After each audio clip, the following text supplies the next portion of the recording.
Good afternoon, everyone. I'd like to call the meeting to order. As a reminder, please note that the board meetings are being recorded for the convenience of those unable to attend this video conference. A recording and closed captioning will be posted to the BERS YouTube channel following the meeting. Alex Kazazis, BERS General Counsel, will call the roll. Did I get that last name right, Alex? Yeah. Kazazis? Kazazis. Yeah. Thank you. Sorry. Not at all. Okay. Tom Allen, Kathleen Barrett Lane, Russell Buckley. Present. Thank you. Janelle Chacon. Present. Thank you. Deborah Dillingham. Present. Thank you. Gregory Faulkner. Present. Thank you. Angela Green. Present. Thank you. Anthony Lopez. Present. Thank you. John Maderick. Present. Thank you. Donald Nesbitt. Present. Thank you. Alan Ong. Present. Thank you. Thomas Shepard. Present. Thank you. Jacqueline Tacarante. Present. Thank you. Karina Taveras. Gladys Ward. Thank you. We have a quorum. Alex, I thought I saw Dr. Barrett present earlier. Yes, I did too, but I don't. Oh, thank you, Dr. Barrett. Excellent. Thank you, Alex. I'll note for the record that we have a quorum. I want to take a quick minute to introduce myself to all of you. I'm a senior advisor to our Chief Financial Officer, Lindsay Oates. I've been with the DOE for about 5 years, 3 of them with Lindsay. And I'm representing New York City Schools Chancellor David C. Banks and Lindsay in this meeting. So pleasure to meet you all. Looking forward to working with those of you who are new and those of you who are carrying over from 2021, always a pleasure to see you again. That being said, the first order of business is calendar item number 1, noting the minutes of the meeting of the Board of Retirement held on December 16th, 2021. May I have a motion to consider? So moved, Tom. I got Tom, and then I got Deb visually on the second. So we're going to vote on the minutes. When I call out all in favor, if you wish to vote in favor of the resolution, please unmute yourself and respond in favor with your name. Similarly, if you wish to oppose or abstain from a particular vote, I will call out any opposed or any abstentions, and please say, nay or abstain in your name at that point as well. So on the matter of the minutes of the December 16th, 2021 meeting, is there any discussion?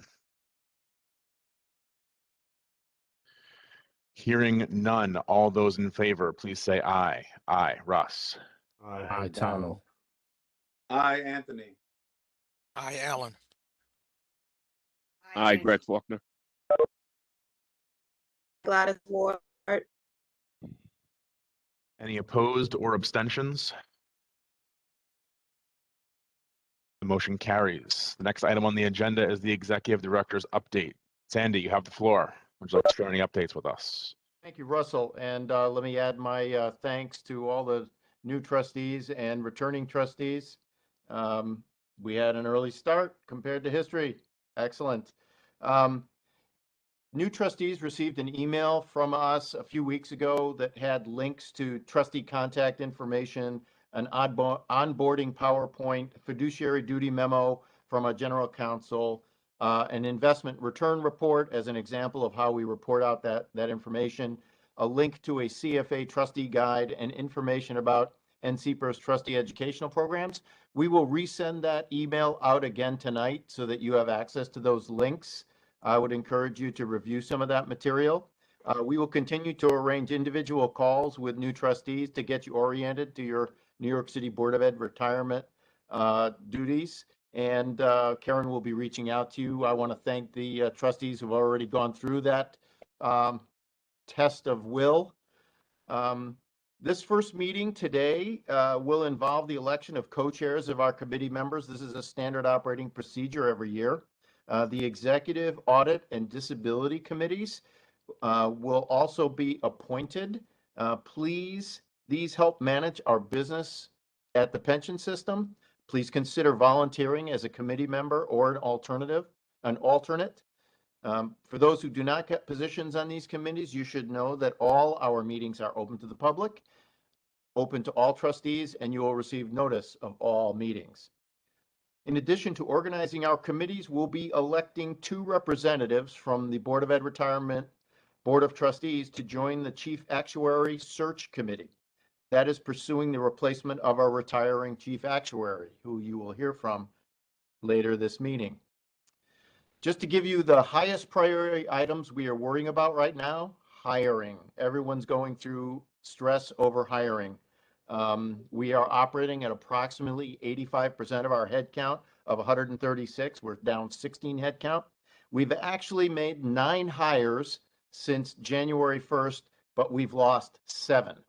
And of those 7 departures, 1 was after 2 months, 1 was the day before they were supposed to start. This is an extraordinary period for hiring and staff retention. So as I said, we're short 16 headcounts. It is the single highest priority item for our organization at the moment. The good news is, while the call center was operating at about 25% capacity 30 days ago, we have completely hired into the call center.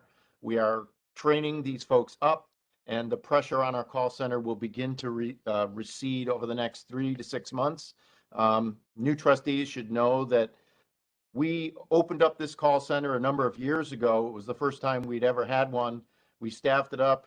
The pandemic caused significant disruption, and we are still catching up in terms of member satisfaction on our call center. And it's a work in progress. You'll be hearing from several members of our leadership team tonight. Our Director of Investment Strategy, Antonio Rodriguez. He will be providing updates on our investment performance. He will be proposing extending our custodian authorization to the controller, proposing extensions of various service contracts which require the Board of Trustees approval. And Antonio will also be presenting a resolution to exit and cease all future investments in Russian companies, something that we've reviewed with the Executive Committee yesterday. Chitra Subramaniam, our Director of Fiscal Operations, will be reviewing the process and calendar for our fiscal 2023 budget process. I'd like to congratulate Chitra, actually, and her team for receipt of the fiscal 2020 GFOA Certificate of Achievement for Excellence in Financial Reporting. We will be providing copies of our fiscal 2021 annual comprehensive financial report in the coming weeks, a report for which we received a clean auditor's opinion. Our Director of Internal Audit, Aday Azafili, will present the semi-annual report of the Internal Audit Department. Aday stood this department up approximately 4 years ago and is operating with external consulting auditors to examine critical systems in the agency. This is an extraordinarily important part of our governance responsibilities. Michael Samet, our Chief Actuary, who's present with us from the New York City Independent Office of the Actuary, will present a number of items, including the preliminary fiscal year 2022 employer contribution, the fiscal 2021 actuarial valuation report, and a fiscal note report which estimates system fiscal impact of proposed legislation in Albany. Given time, we will discuss and consider a resolution to support a change in the New York State legislation that governs our investment portfolio asset allocation, specifically the provision referred to as the basket clause. More on that later. I'd like to remind trustees that the National Council of Public Employee Pension Systems, or NCBERS, trustee education programs are offered at a conference in Washington, D.C., May 21st to the 24th. The Trustee Education Seminar and the NCBERS Accredited Fiduciary Program are both being offered during this time. BERS will cover all related expenses for these educational offerings, and we have several trustees signed up, and I encourage you to participate if you can. Finally, we expect that the suspension of the open meetings law that has accompanied the pandemic will not be extended further. This will require us to have in-person meetings of committees and the board. These meetings will be held at 55 Water Street. We will manage social distancing and can accommodate separate meeting spaces as required that are all linked visually. Karen Wong can assist trustees with acquiring 55 Water Street and BERS office security badge cards. And I look forward to welcoming you to our new offices on the 50th floor of 55 Water Street in Manhattan next month. And that's it from me, Russell. Thank you. Thanks, Sandy. I'll just note that I am one of those trustees attending the NCBERS conference in DC at the end of May, the weekend, I think it's the week before Memorial Day. I've always found those sessions to be valuable, so I'd encourage trustees to attend. Are there any questions for Sandy at this time on his remarks and his preview of the agenda? Hi, this is Tom. Sandy, first of all, thank you for the intro and the preview for all of our new trustees. I have two questions. The first one is more of a comment, right? And that is, I know we've been talking about, staffing for the call center for a while, and it was really good to hear that that is being dealt with in a way that will ensure that members have access to that valuable resource.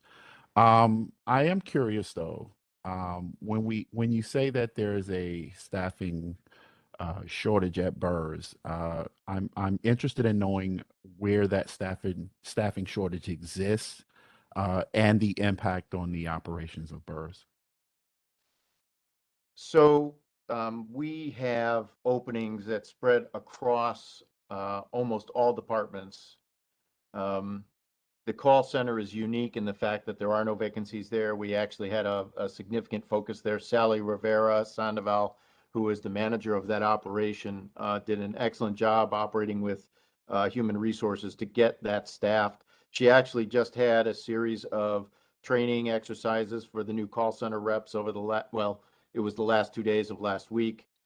Just on a side note on the call center, I would expect it'll be another 3 to 6 months till we actually see tangible evidence in surveys of members that we are providing, additional support, and they're feeling less disturbed about their relationship with our call center. It just is going to take a little bit of time. I would say where we have more significant deficiencies in staff is we've pretty much been decimated in our analytics department, digital analytics department. The director there retired. We lost 2 interns from Baruch who were extraordinarily important to our operation, and the acting director is out with back surgery for another week or 2.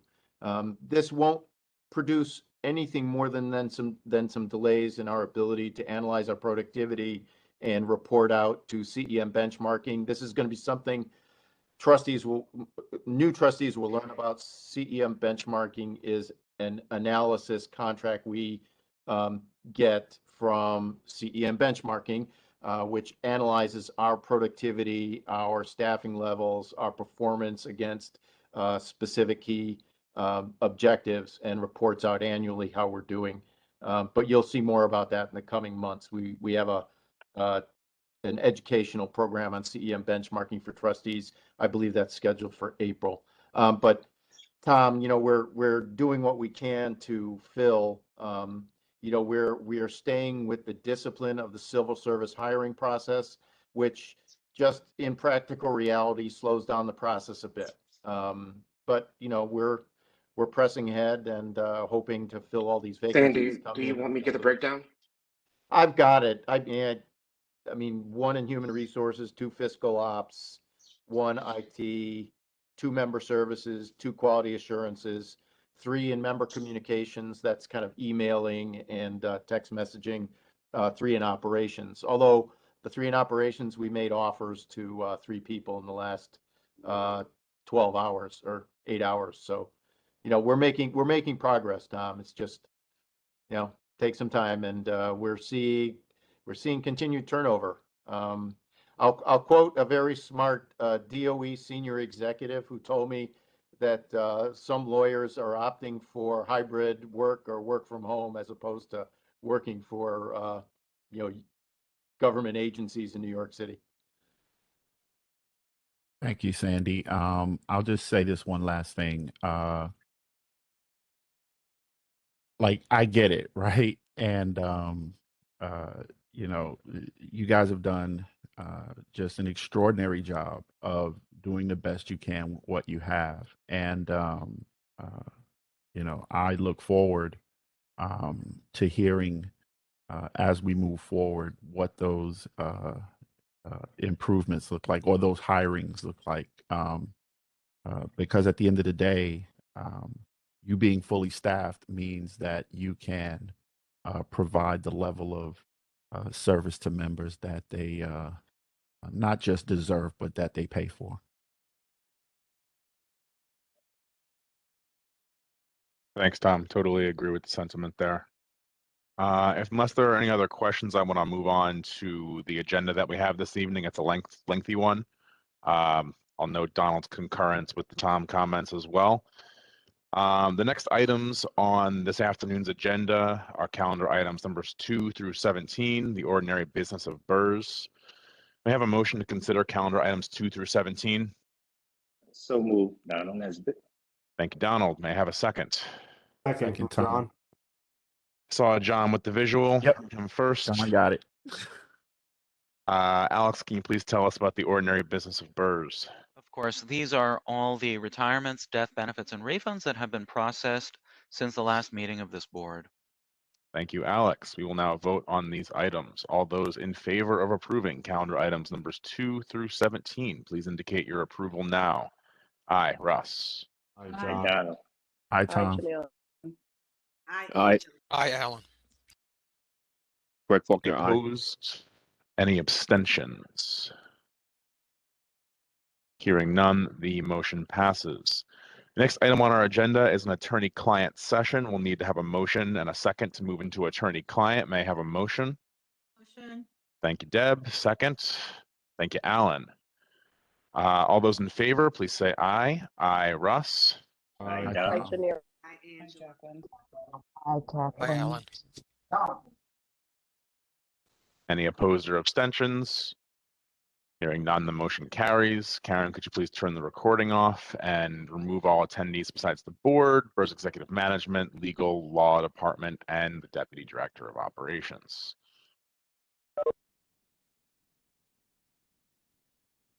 Alex, did you get Karina Tavares present? Okay, we'll have to note it as soon as we return to public session. Welcome, Yep. Karina. Thank you.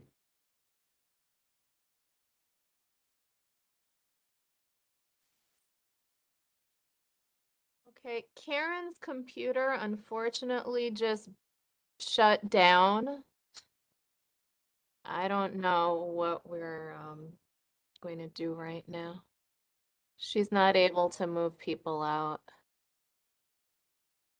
Can anyone else control the meeting?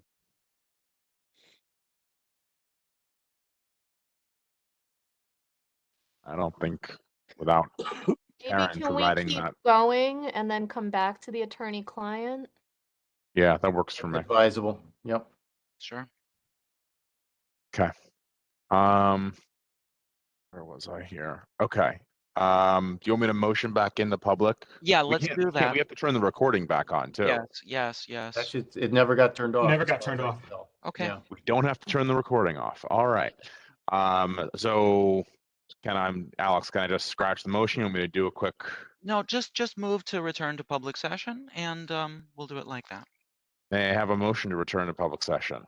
Thank you, Motion. Deb. Have a Second, second. Donald. Thank you, Donald. All those in favor? Aye, Russ. Aye. Aye, Alan. Gladys. Aye, Anthony. Aye, Angela. Chorus of ayes. Any opposed or abstentions? Hearing none. The motion carries. Recording still going. People can rejoin at any moment anyhow. Next item on our agenda for public session is number 18, election of co-chairs of the Board of Trustees. May I have a motion to Yes, Alex. I'm sorry to interrupt. Before we proceed, I'd just like to note for the record that Trustee Karina Tavares has also joined the meeting. Thank you. That's all. Hello, Karina. Thank you, Alex. All right, the next item on the agenda is calendar item number 18, election of co-chairs of the Board of Trustees. May I have a motion to consider? Thank you, So moved. Jacqueline. May I have a second from Donald? Thank you. Each year, we elect co-chairs to preside over the board's proceedings during the calendar year. Usually, it rotates on an every other basis. So I will start by nominating Mr. John Maderick, our local 891 representative here, and his alternate, Nicholas Sudo, in John's absence. Are there any other nominations? Russ, I'm going to nominate Donald for the co-chair this time. I appreciate the nomination, but I'm nominating Donald for co-chair and his alternate. And I'd also like to nominate you as a co-chair, if that's possible. Are you declining the nomination, John? Yes, I'm declining it right now. Yes, I am. And I would second those nominations. By the way. All right. Are there any Okay. other nominations? Yeah. Hi, everyone. This is Jacqueline. I love y'all, but I would also love to see some amazing women. So are there any women that we can nominate?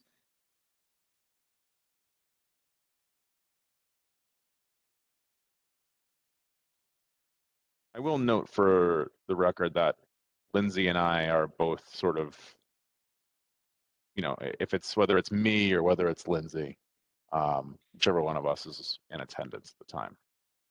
Great. So do we make you co-chairs or co and alternate?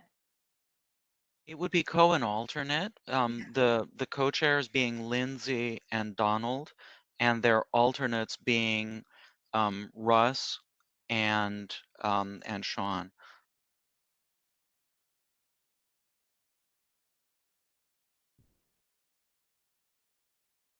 Are there any other nominations?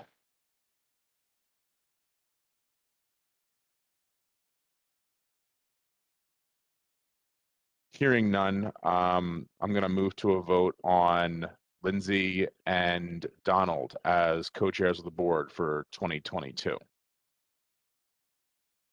All those in favor, please say aye now. Aye, Russ. Hi, Tom. Aye, Donald. Jacqueline. Hi, Angela. Any opposed or abstentions? All right, motion carries. Thank you. The next agenda item is calendar item number 19, election of members of the executive committee. May I have a motion to consider? So moved, Tom. Thank you, Tom. May I have a second? Second. Thank you, Jacqueline. Sorry, Donald.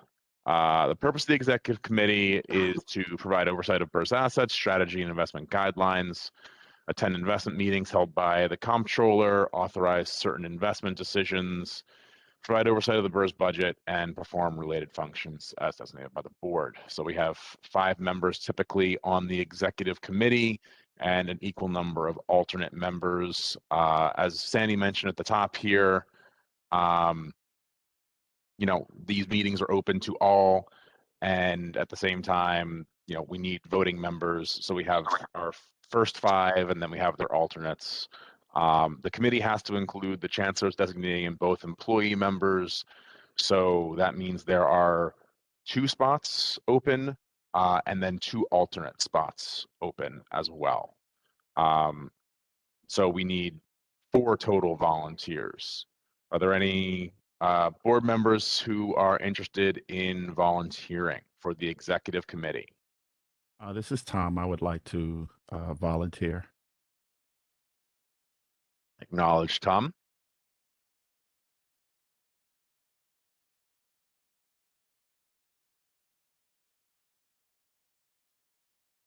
Anyone else? Anyone interested? Big role. Get to talk to all the investment managers, get to hang out with me once a month. Ross, can you share a little bit more about what the time commitment is? Yeah, it's so we meet once monthly, 2-hour meeting. There's also Ross, is it virtual or in person? It is virtual for now. I'm imagining that once the open meeting law suspension is reversed, that we'll have to meet in person. Alex, is that accurate to say? Yeah, that's correct. So As of that'll be a tomorrow. 55 water. Usually we don't make quorum at the common investment meeting, so it really just becomes that 1-2 hour commitment monthly. Antonio, you want to share a little bit more maybe about sort of the stuff that we talk about on a monthly basis? Absolutely. And I think, for us, it's really, if you think about the pension fund as kind of two sides, which are, you think about the benefits that are paid to our members who are retiring, kind of questions and counseling for them. And the other side is, in order to meet that promise, we have to decide how the assets are invested, so that they grow at a rate that allows us to pay our benefits into perpetuity. So this committee really decides how that money is invested. So it decides the asset allocation, so how much we put in stocks, bonds, alternatives, the portfolio construction, do we use index funds or active managers, and then the actual investment manager selection. You have plenty of help, so I think it's a big responsibility, but we have a team here at BERS, the investment strategy team. We have our consultants, Siegel Marco Advisors, who's on the call, as well as Axie Tory Cove. And then we also have the Bureau of Asset Management and the Comptroller's Office, who all act as guides for that investment strategy. So it is a big responsibility, but it's also, I think, a tremendous responsibility for members, because you get to decide ultimately how where we invest and how we grow the assets to fill the promise we've made to 55,000 members. And so I can't implore folks enough to kind of join this committee. We get to talk about very interesting things, and I think it is a tremendous asset for our members and for our fund. And lunch is served. Yes. Well put, and an excellent exclamation point there, Alex. So we got Tom. We need 3 more after that excellent sales pitch from Antonio. Not dissimilar from the excellent pitches you'll hear from managers and vendors about investment items. And there are additional opportunities for training for executive committee members in, I think, really, really interesting locales. So we put together, in addition to having training for all board members on their fiduciary responsibilities, we have additional training for and really trips for our executive committee members to get them to additional discussion.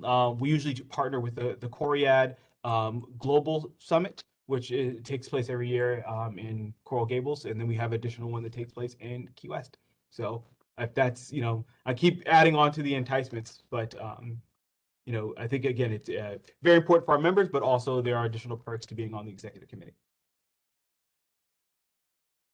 So we're looking for just one more volunteer, and then, if possible, alternates for each of these. Hello? Yep. It is Greg Faulkner. I'm willing to volunteer. Thank you, Greg. So that's 2.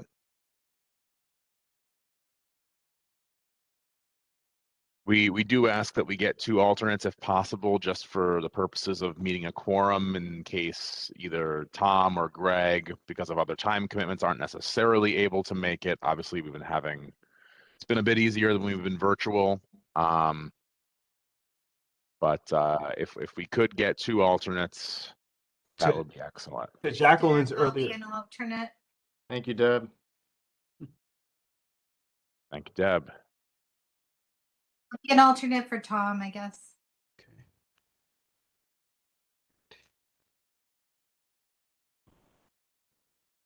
Jacqueline, I see you raising your hand. I Welcome can be an aboard. alternate. Thank you, Jacqueline. For Greg, absolutely. All right. So to confirm the names of the committee members and their alternates before we vote, we've got Tom Shepard. We have Gregory Faulkner. We have Deb Dillingham as an alternate for Greg, and Jacqueline Tacarante as an alternate. Wait, flip that. Deb is the alternate for Tom. Jacqueline Tacarante is the alternate for Gregory Faulkner. Thank you all for volunteering. Appreciate you 4. All those in favor of the following, or the previously mentioned 4 members for the executive committee, please vote now. Aye, Russ. Aye, John. Hi, Janelle. Hi, Anthony. Hi, Alan.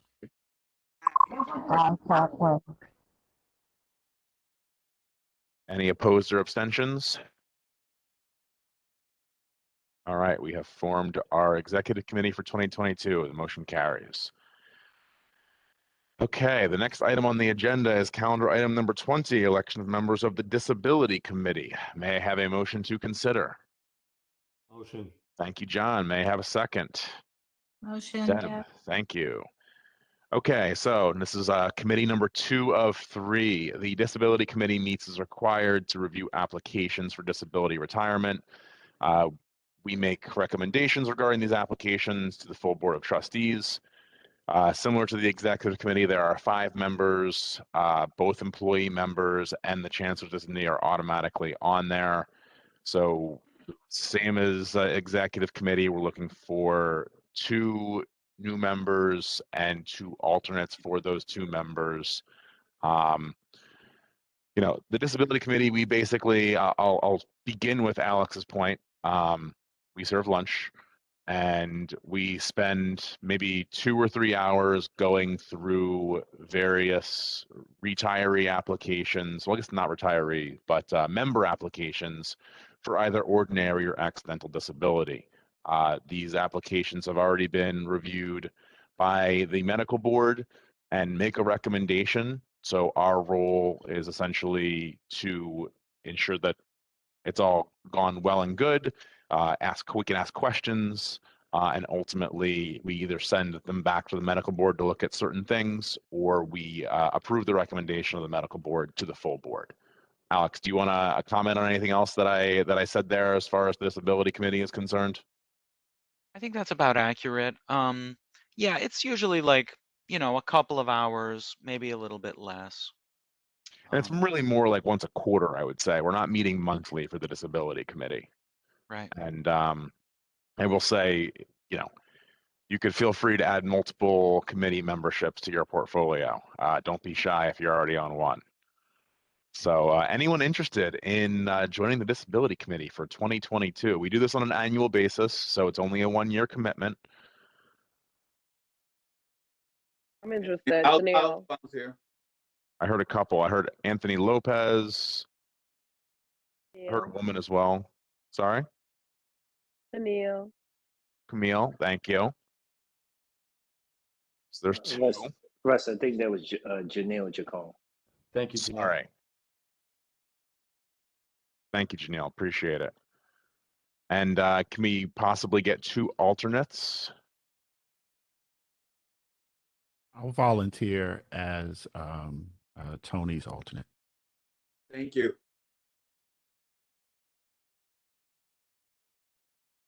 You prefer Tony? Yes. Got it. All right, I'm just looking for an alternate for Janelle.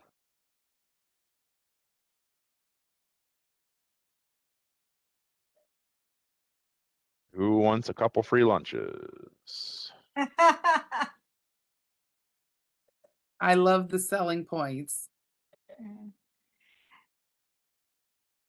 This is all also about improving our operations, so don't let that escape. And very important stuff. All right. Well, listen, if anyone gets courage and decides they want to come back to it, we can certainly accept another alternate at a later time or later in the meeting. Not hearing any other interests, I'm gonna make a motion or move to vote on 3 of the 4 appointments. So it would be Janelle Chacon and Tony Lopez as members, with Tom Shepard as Tony Lopez's alternate on the Disability Committee meeting, or Disability Committee. All those in favor of the aforementioned committee members, please say aye now. Aye, Russ. Hi, John. Hi, Tom. Hi, Greg. Any opposed or abstentions?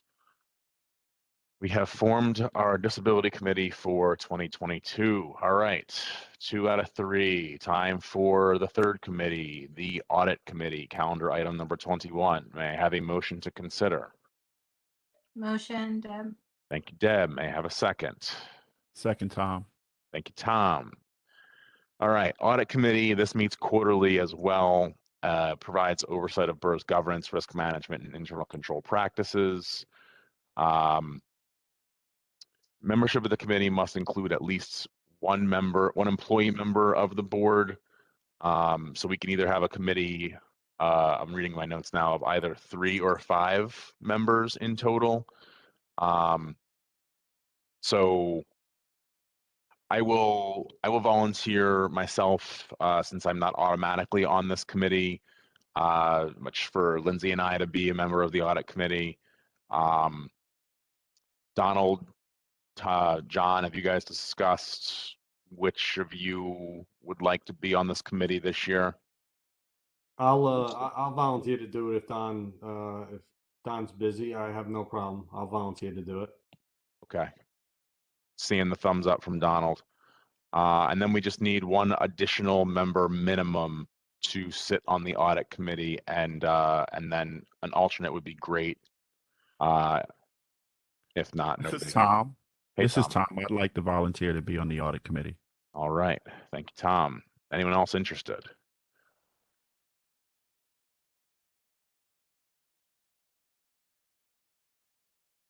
Just going to be an alternate to Tom. It's about a quarter. It's regularly scheduled quarterly. Did I mention we serve lunch? Russell, can you describe what the audit committee does? You know, I can. I don't know if Aday is actually on the line and available to speak a little bit about it herself. She is the director of internal audit and actually is going to be giving a pretty thorough presentation later in this meeting agenda. Aday, are you there to speak quickly? Otherwise, I can speak to it. Yes, I'm here. Can everyone hear me? Yeah, we can hear you. I can hear you. Okay, good evening, everyone. So, as Russell said, the audit committee meets every quarter for about an hour and a half.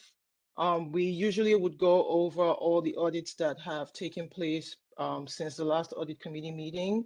I would update the committee on all the findings from the audits, any audits that are currently ongoing, audits that are planned, and as well as the status of the findings from prior audits. And then I would also update the committee on any external audits that are going on, as well as any the status of the findings from any external audits. That pretty much sums it up. You usually will not hear from me unless there's something I have to report in between meetings. So the time commitment is pretty much minimal. So I want to note in the chat, Karina, thank you, Aday, I appreciate that. So Karina Tavar has volunteered to be an alternate to Tom. Thank you, Karina, appreciate that. We can do either 3 or 5 members. You know, for quorum, if we have 3, we only need 2. If we have 5, we need 3. So we've got John and Nicholas, we've got myself and Lindsay, we've got Tom and Karina. Do we have, after that excellent intro from Aday, do we have 4 or at least 2 more that are interested, or should we stick to 3? Yeah. Count me in, Anthony. All right. You're killing me. Anthony, Tony, is it both? I mean, I'm a Russell, but like. Nah, either way. All right.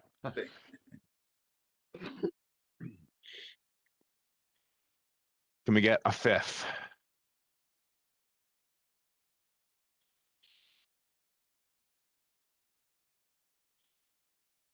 Maybe. Possibly. Okay. Well, listen, Tony, you can always show up. Yeah, an extra alternate is not a bad thing, Russ. Is that a legal possibility, Alex? Well, I think we're intending for the committee to have, according to the constitution of the committee, it should have an odd number of members. Is that correct? Yes, you're correct. Thanks, Aday. So we can either do 3 or 5. Hi, this is Tom. Do you mind if I ask a quick question? Go ahead. Hey, Karina, would you consider being a member instead of an alternate? Then that would actually give us 5 members. We would have no alternates, but we would have 5 members. Hello, and this is Greg, and I would then be an alternate if you needed an alternate.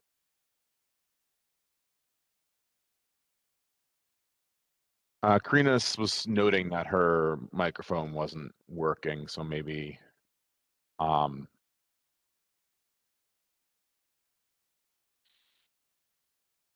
can WW. Asked if you could do two alternates, and make it 3 members. Alex, are we able to do the 2 alternate? Didn't we just discuss this? I'm sorry. We'll make goldfish here. Where do we stand? Why don't you start over, maybe? Actually, So, could I I was just recommend, going to say, this is Alan. Yeah. I'll jump in as a committee member. So this Okay. way I'll make it 5, and then you could have Greg and Karina as the alternate. All right. I think we're on to something now. So here's what I've got. I've been trying to take notes here. So I've got John and Nicholas. That's 1 slot for Local 891. Russell and Lindsay, DOE. Tom and Karina. Tony and Greg. And then the 5th will be Alan. And if there's someone who wants to alternate for him, we can throw someone else there as a 10th. Does that sound right? That I get everyone's member and alternate status correct? Correct. Yes. Correct. All right. I'll take what I can get. So all those in favor of the aforementioned 5 members and 4 alternates that I just aforementioned. All those in favor, please vote aye now. Aye, Russ. Aye, Anthony. Jacqueline. Hi, Tom. Aye, Donald. Hi, Aye. Jacqueline. Hi, Greg. Any opposed or abstentions? Hearing none, we have formed our audit committee. Thank you for the election process. So these will come up again for renewal in another year. I believe the audit committee is actually for 2, so really just got you guys. But if anyone else is interested in joining up, we can always we can move some stuff around. Yeah, sure. We could just put it to another vote. Yeah, exactly. Russ, I and- think yeah. when we're done with this, I think we can make another try at the attorney-client session. I think Karen's back with us. Just to FYI. I appreciate that reminder. I got so sucked into the election process here that I had forgotten about that. Karen, what do you think? Can we try to do the attorney-client now? Yeah. My apologies. My laptop just powered down unexpectedly. All So good. yeah. So I'm gonna Good. pause the recording. Yeah. Okay. Go ahead. Yeah. Okay. So our next item is going to belong in attorney-client session. May I have a motion to move into attorney-client? Move, Tom. Thank you, Tom. Second from John. Saw the visual. All those in favor, please say aye. Aye, Russ. Aye, Anthony. Hi, Tom. Greg. No. Aye. Hi. Any opposed or abstentions? The motion carries. Karen, please turn the recording off. Okay. Recording's back on, and I'm gonna end up admitting everyone back in. Okay, I'll wait for a second. Okay. Everybody's back in. Should be good. Alex, do you want to do a readout of attorney-client, or is that unnecessary? It's not necessary. Thank you. Okay. All right. Moving down the agenda to calendar item number 22, internal audit semi-annual update by Ade Azafili, Director of Internal Audit. May I have a motion to discuss? Thank you, Tom. May I have a second? Anthony. Thank you, Tony. Ade, would you like to make a presentation? Sure. Let me share my screen.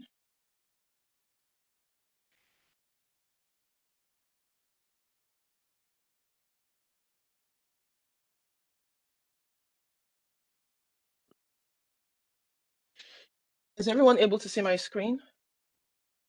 Still blank, but it might be loading. Oh. Okay, now we can see your screen. Thank you, Ade. Okay. So I just wanted to start off by thanking the newly elected members of the audit committee. Thank you so much for volunteering to serve. I also wanted to let you know that we will be reaching out shortly to schedule our first meeting.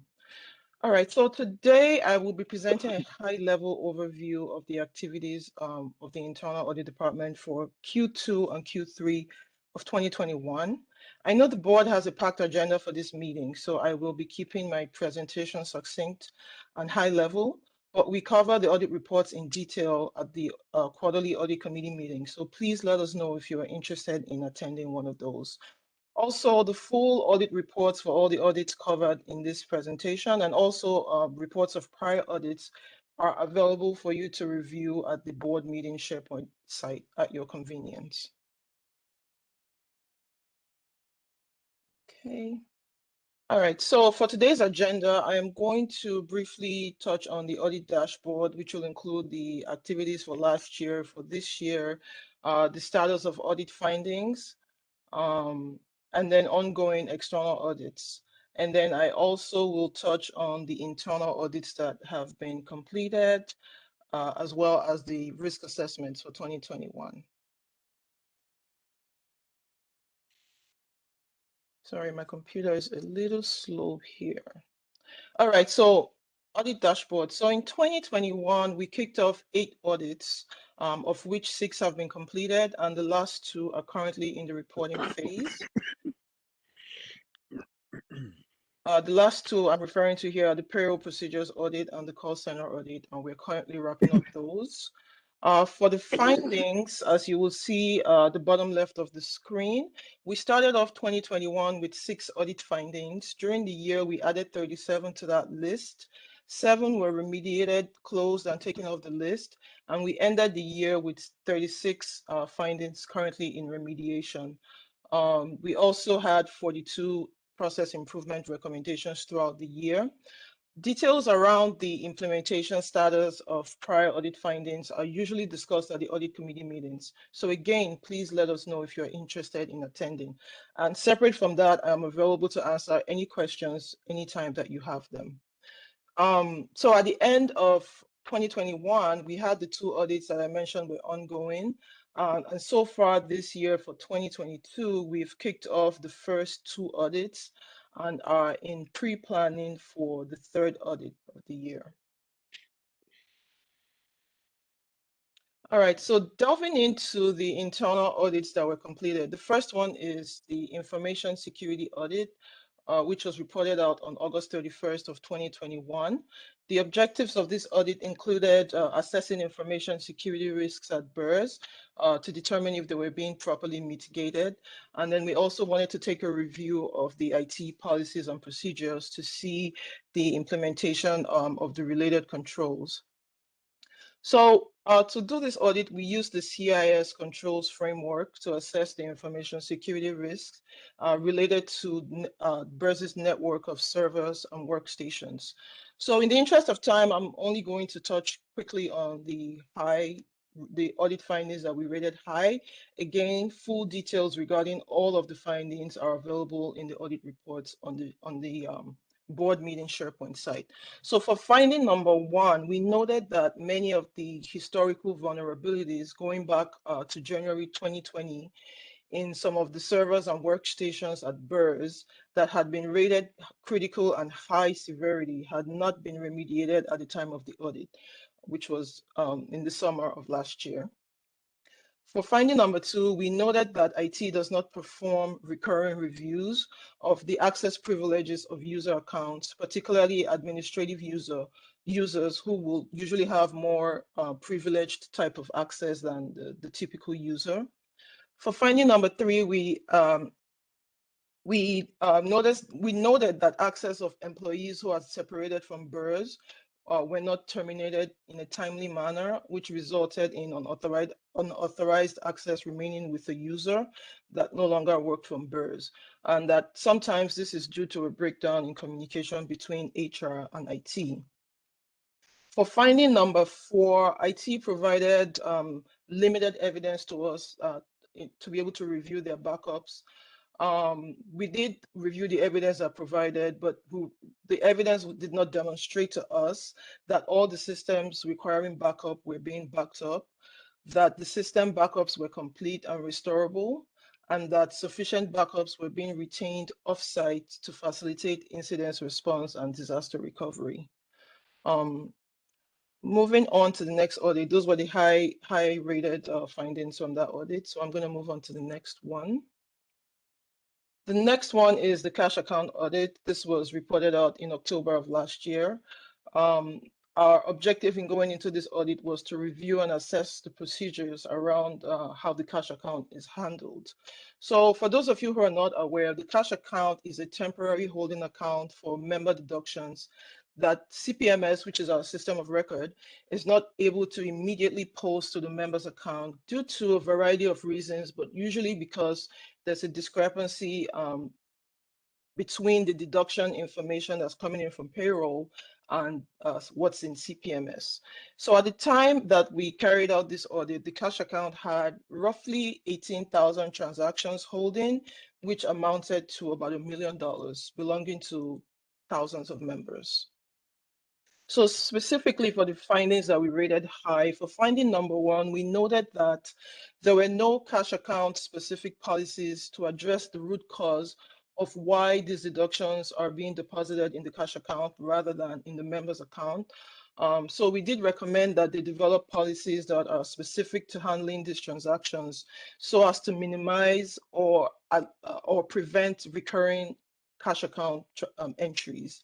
We also wanted them to do this to ensure that there are adequate controls around the decision making during the complex manual processes, because some of the transactions are not able to post automatically, so they have to do a manual review, which can be very complicated at times. We also wanted them to document these processes so that there's consistency in the procedures anytime they have to perform them. For finding number two, we noted that tickets covering various aspects of the cash account transactions had been outstanding for over 3 years, and these had not been resolved, and that these issues could result in errors when applying deductions out of the cash account. For finding number three, we noted that refunds can be generated directly from the cash account without a supervisor approval. That's usually required for regular refunds. Although the department uses a note to file to document the refund, that's usually done subsequent to a check being issued to whoever's being refunded. And then for finding number four, we reviewed the timeliness of applying deductions. And we noted that although turnaround time had generally decreased over time, there were still a lot of old transactions sitting up in the cash account going back up to 4 years. For example, there were deductions of about 2,400 that had been in the cash account since 2017. So again, those are all the high rated findings for this audit, and I'm going to move on to the third and last audit of this presentation. So the third one is the loans process audit, which we reported out in December of 2021. The purpose of this audit was to review the processes for administering the loan programs at BERS. We wanted to determine compliance with applicable policies, rules, and regulations and procedures, and to determine if the internal controls were in place and functioning effectively. There was only one high-rated finding from this audit, and it pertains to defaulted loans. So we noted that controls around defaulted loans were not properly designed and not functioning properly, and that also staff didn't always follow procedure. Specifically, some defaulted loans were not placed in default or deemed distributed, and the status was not updated timely. We noticed that the department also didn't send out a notice of impending default as required, and in some cases they didn't send out notices when the loans were actually defaulted. We also noted that defaulted loans that were eligible for recalculation so that repayments could resume were not recalculated in a timely manner.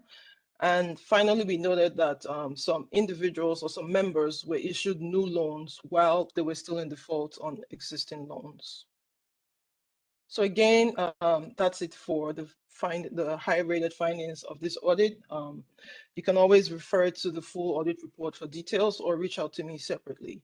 And then lastly, the results of the 2021 risk assessment So in the risk assessment, we know that there are high risk areas and key considerations for these areas. I'm just going to run through them really quickly in the interest of time. The first one is cybersecurity, talent management, governance and oversight, systems and data integrity, member experience, investments, disbursements and benefits payments, and compliance. So these are the high risk areas that we've identified in the year, in this year that we're currently in, and we would like for these to be top of mind for management and the board. And as Sandy mentioned earlier, talent management is a big one, which we're all currently dealing with. If there are any questions at this time, I'll be happy to take them. Thank you, Ade. Really appreciate the presentation. And I want to note that, you know, a lot of the stuff that she's just presented, we go through in a good amount of detail, audit by audit, during the audit committee meetings, and a lot of good discussion around operational improvements there as well. Are there any questions for Ade at this time from trustees? This is Tom. I have one. So I was during this presentation, it became clear to me that there are processes that are internal, right? Like almost all of these are internal processes.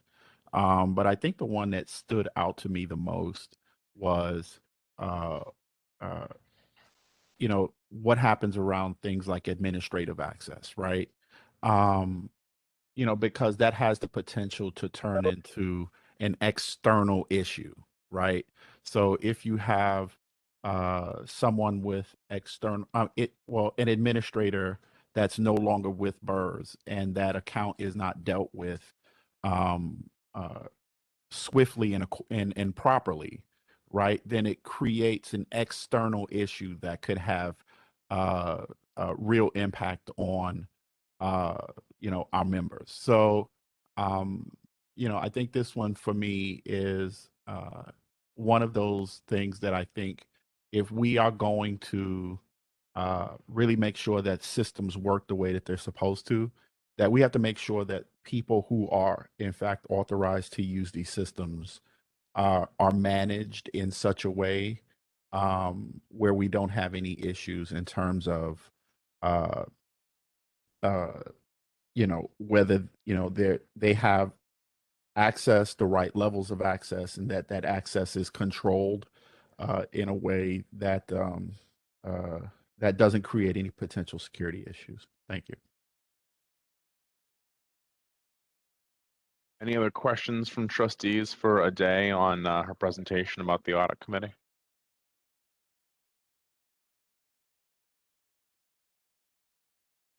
Hearing none, I want to thank you, Ade, for that great presentation, and looking forward to catching up in the next audit committee meeting. The next item on our agenda is number 23, a budget process presentation from Chitra, Director of Fiscal Operations. May I have a motion to discuss? Motion. And Ade, I think I'm still seeing your screen. If you want to stop sharing. Yeah, I'm not able to. It's frozen. So if you can hear me. Yeah, we can hear you. Uh-oh, Interesting. now we've lost your audio, Ade.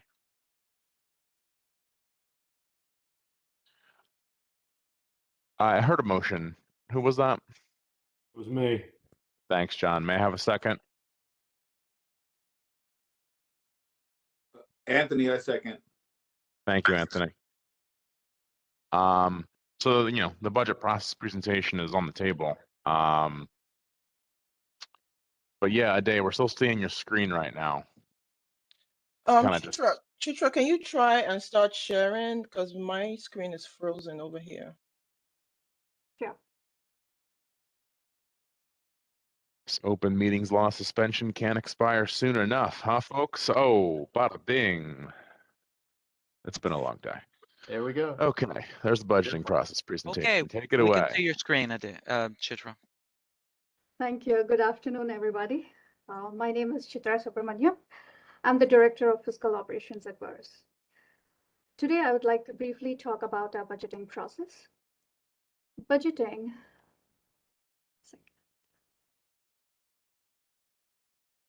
Budgeting, as we all know, is a continuous process of planning and evaluation used by an agency to achieve its goals.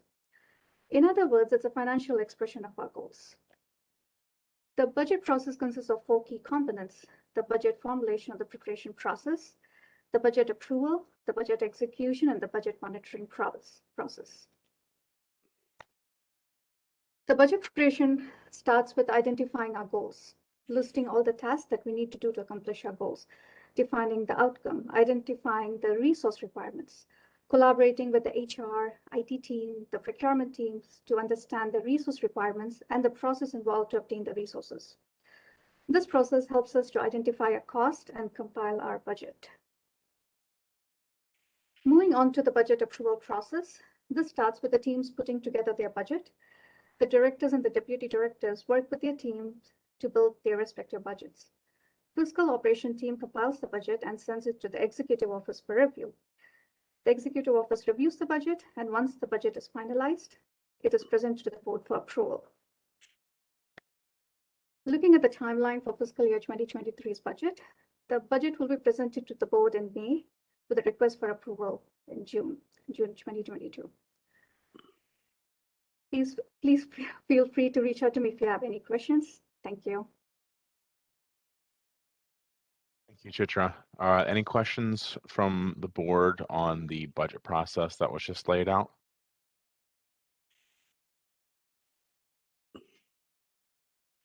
Hearing none, I'm going to move on to our next agenda item. Thank you, Chitra.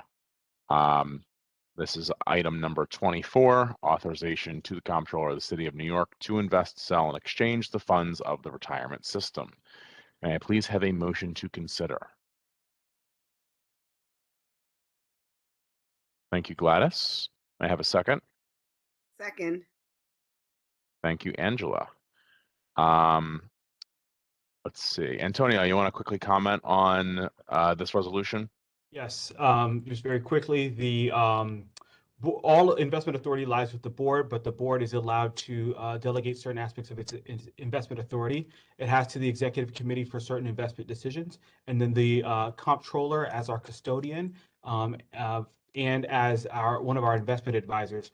On a quarterly, for the past few years, on a quarterly basis, we've delegated that authority and given that authority to the comptroller. We want to move back to an annual process to give the authority to the comptroller to invest and sell. And really, this is to execute on the investment decisions made by the executive committee and the board. So this gives the comptroller the authority to execute on those decisions once the board has made them. And so we're asking for the board to authorize it to December 31st, 2022, which is the maximum amount of time we can allow for the delegation before it has to come back to the board. Thanks, Antonio. Any questions from trustees on this resolution?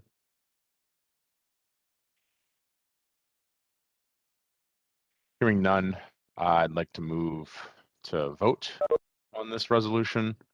All those in favor, please say aye. Aye, Russ. Aye, Anthony. Aye, Angela. Aye, Jacqueline. Any opposed or abstentions? Hearing none, the motion carries. Our next item is number 25, divestment from Russian securities. May I have a motion to consider? Donald. Thank you, Donald. Second from John. Antonio, could you please tell us a bit about this resolution? Absolutely, and we have our consultants, Michael Wright and Vanessa Vargas, and Christian Chivier from Siegel Marco. I'll ask for them to give any additional comment on this item.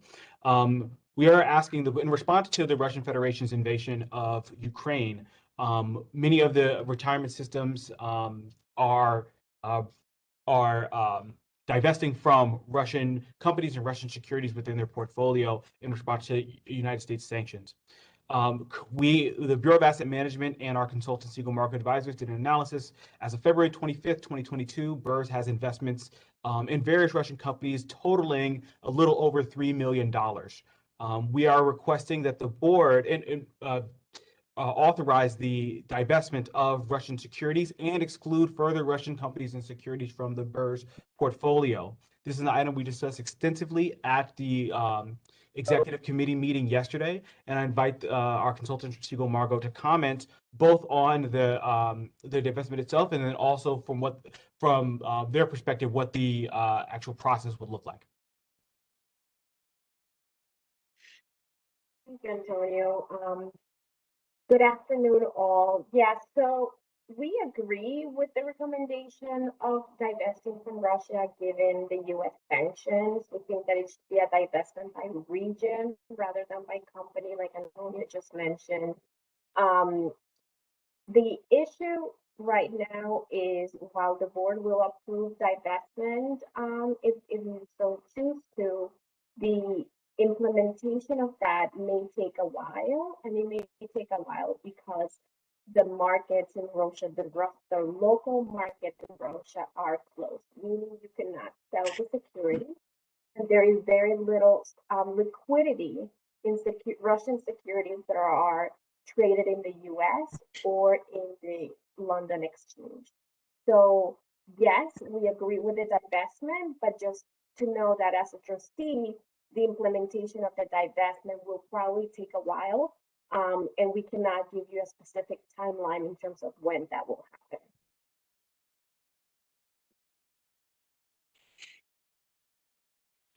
happen. Mike, you are muted.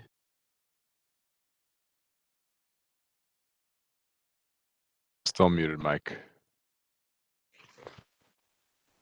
There we go. I just wanted to note that the trustees had previously voted to divest from fossil fuels, and some of those securities had been included actually in the prior divestment. So in some ways, this continues with the a move that trustees had made prior. But while that one was mostly on economic issues, this one is a combination of economic and political issues. But that said, I'd also note that in conversations with several of our other large public fund clients, this has been a move that virtually every public fund client that we consider on the defined benefit side is considering. Question: have we received inquiry from membership, or is BERS planning on making a public statement to membership regarding what securities we hold right now and that it's under review? So the process started with I think the New York City Comptroller put out a statement saying they're asking all of the New York City retirement systems to divest.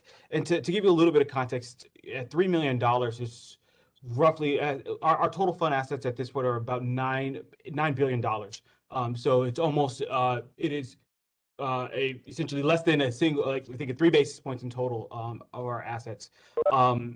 Until typically once we do it, prior to divestment, we will get the board's authority to make the divestment and then put those securities onto our exclusive list, which are open to the public. So that's typically how we will we talk about or implement a particular securities divestment. That I'm not clear. Has there been inquiry from membership? None. We haven't received any inquiries from members.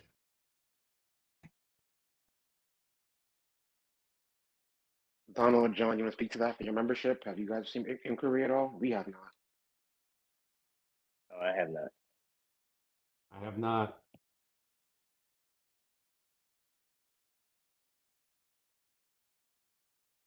Thanks for that question, Gladys. Any other questions from the board on this matter?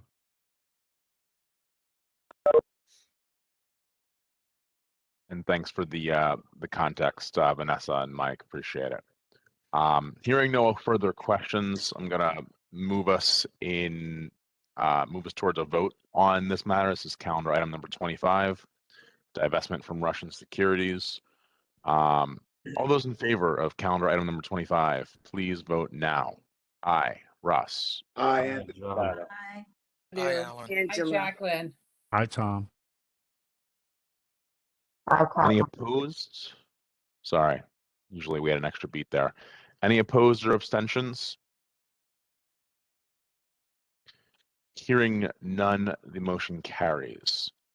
The next item on the agenda is calendar item number 26, authorization to amend a professional services agreement for the provision of investment consulting services to the Board of Education retirement system. May I have a motion to consider. Thank you, Tom. May I have a second? Thank you, John. Antonio, could you please tell us a little bit about this resolution? Yes, so our members participate mainly in two different funds, a defined benefit called the Qualified Pension Plan, as well as a tax-deferred annuity program. That annuity program, our members can elect to participate in a fixed fund that guarantees an 8.25% return and is invested alongside the Qualified Pension Plan.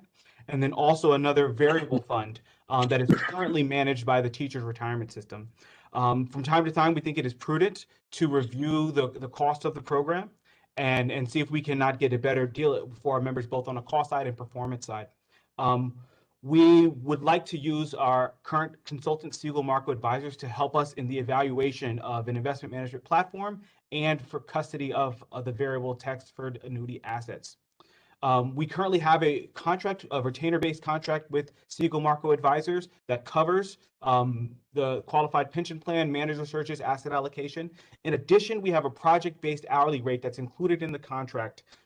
We talked with our consultants, and they gave us a proposal. They believe that helping us evaluate and recommend a investment management platform in custody for the variable annuity program would cost up to $48,750. So we are asking the board today to authorize an agreement with or an amendment to our agreement with Siegel Marco Advisors to help us analyze and select an investment service provider and custodian for the variable annuity program at a cost not to exceed $48,750. And I'm happy to take any questions. Thanks, Antonio. The executive committee heard a presentation on this project in February. When are we expecting to potentially see someone chosen to potentially take on this work? Is it Q3 of this year? I think it'll probably be a little bit longer than that, maybe Q4, if not Q1 of next year. Okay. Yeah, but and one other thing I will mention, and we talked about this at the executive committee meeting, is that we have a particular bogey in mind for whether or not we want to switch. And so, generally speaking, we're examining this to make sure that we can save our members costs or improve performance. If we find through the offerings that we're not able to do that, then we won't switch. It is really, I think, from time to time, it's best practice to look at bids and see if we can either save our members money or improve their performance in their investment accounts. Thanks, Antonio. Any other questions from trustees on this calendar item?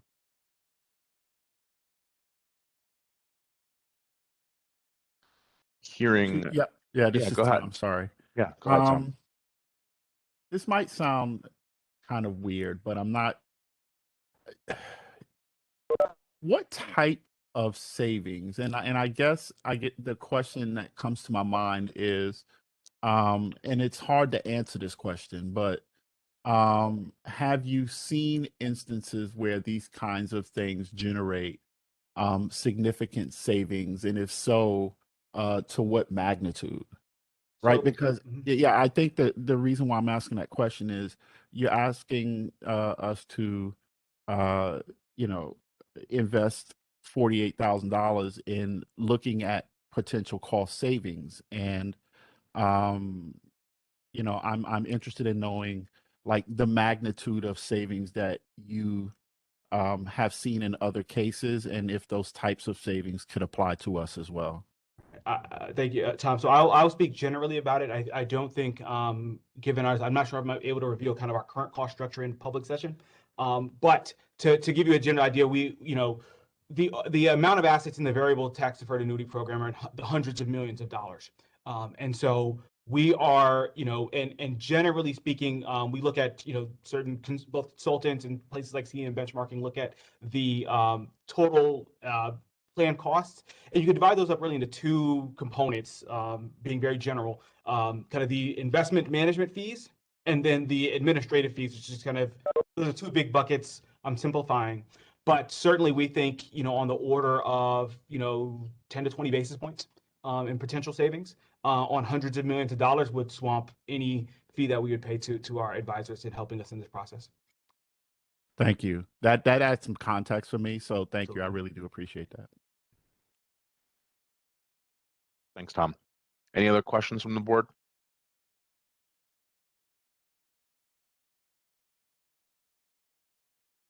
Hearing none, I will move to a vote on calendar item number 26.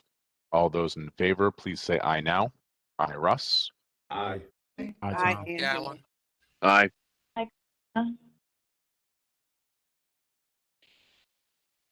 Any opposed or abstentions? Hearing none, the motion carries. Next item on the agenda is calendar item number 27.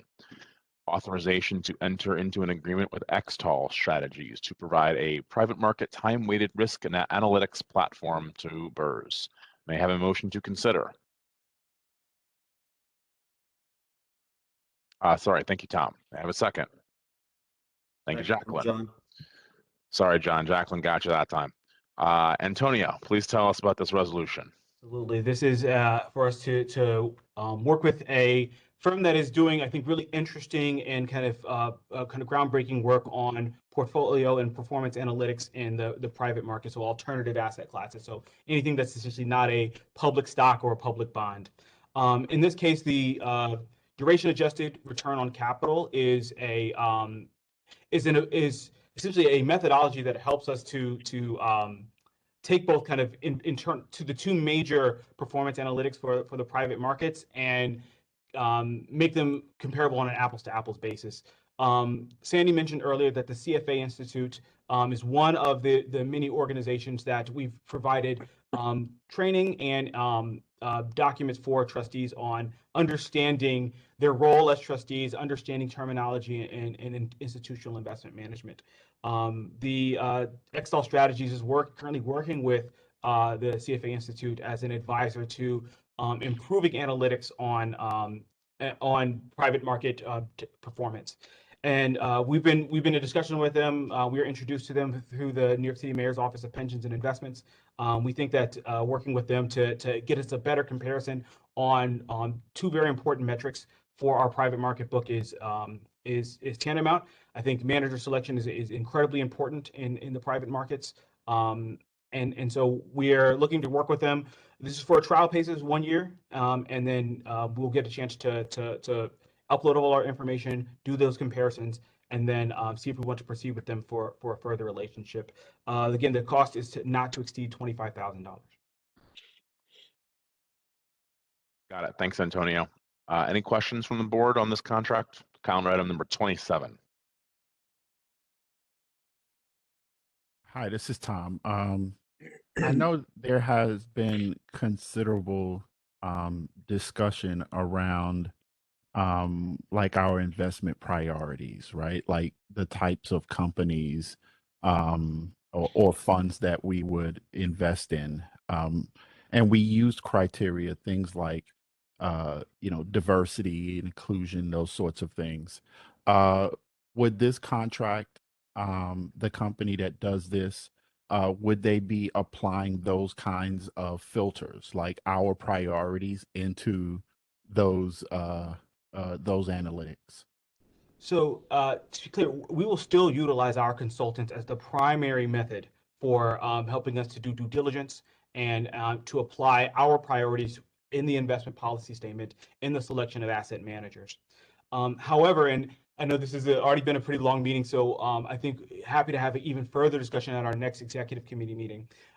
There is a lot of debate around the current kind of in vogue private market performance analytics, namely the internal rate of return, and its appropriateness for us in comparing managers. The two major metrics, again, internal rate of return, and then the total value multiple.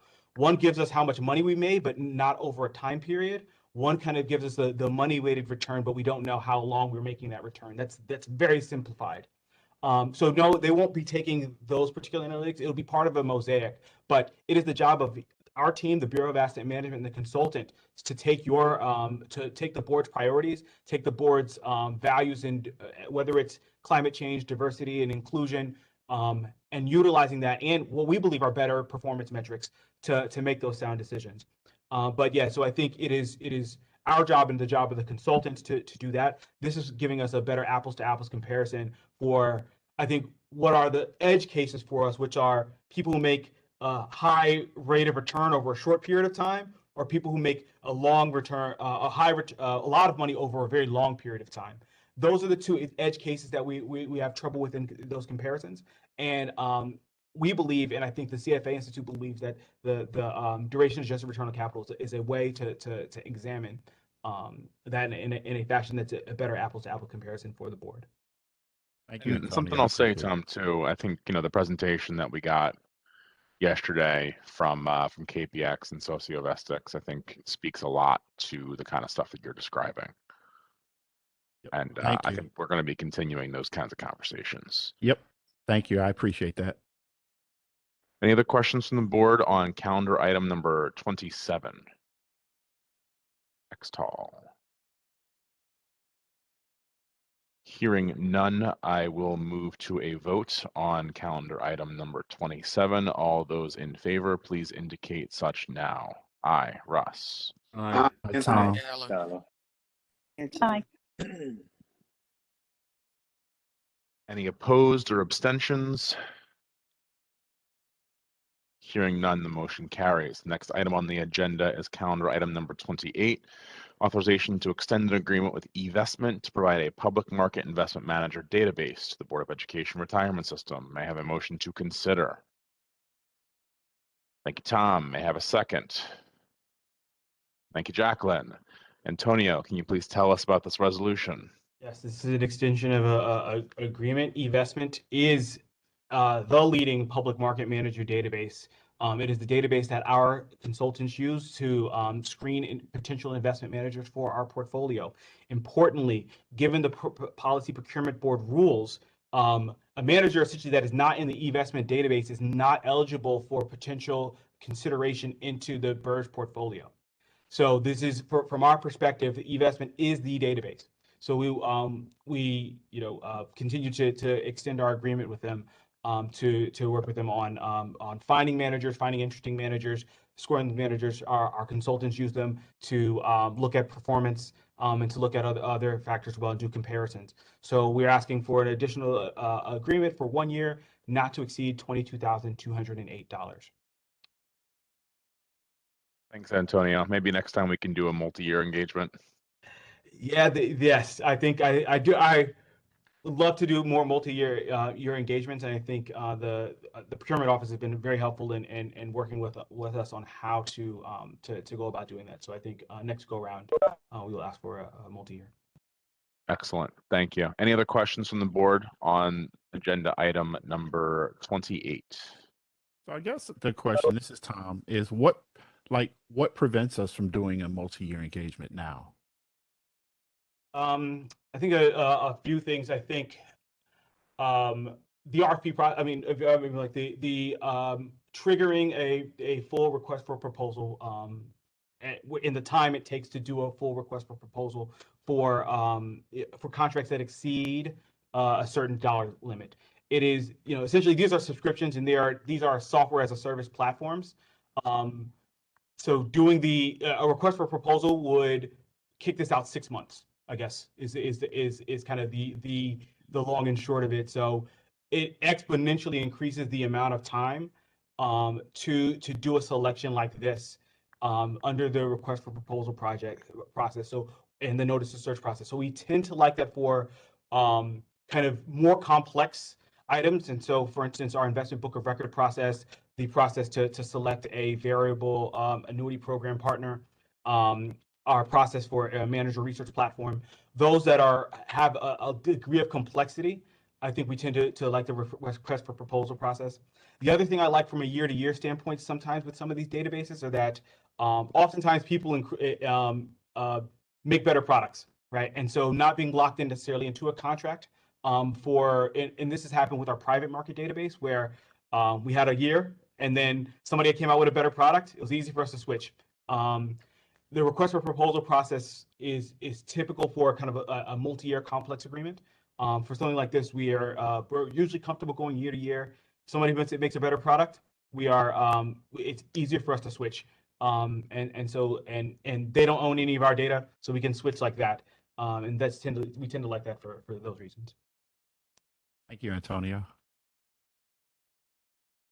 Antonio, remind me to have a conversation with you about negotiated services next time we chat. All right. Any other questions from the board on this topic before we vote? Hearing none, I'm going to move to vote on calendar item number 28. All those in favor, please indicate your approval now. Aye, Russ. Aye, Anthony. Aye, Tom. I'll Catherine. Aye, Angela.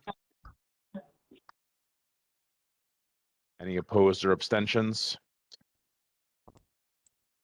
The motion carries. Next item is number 29, BCA research authorization to extend to provide information services to the Board of Education Retirement System. May I have a motion to consider? Thank you, Tom. Second, John. Antonio, please tell us about this resolution. To get a glass of water real quick. So this item is similar to BCA Research. We signed up to two research verticals from them: U.S. investment strategy and global asset allocation research. They have research, commentary, macro research for the investment program. The cost is not to exceed $20,314. And for Tom, the same thing. And I think it goes even more for BCA research than for something like eVestment, where I do think next go around a multi-year agreement is appropriate, given its both of its importance, but then also the fact that it's kind of baked into our procurement process. Really, if another firm were to provide research better than BCA, we would switch to them in a heartbeat.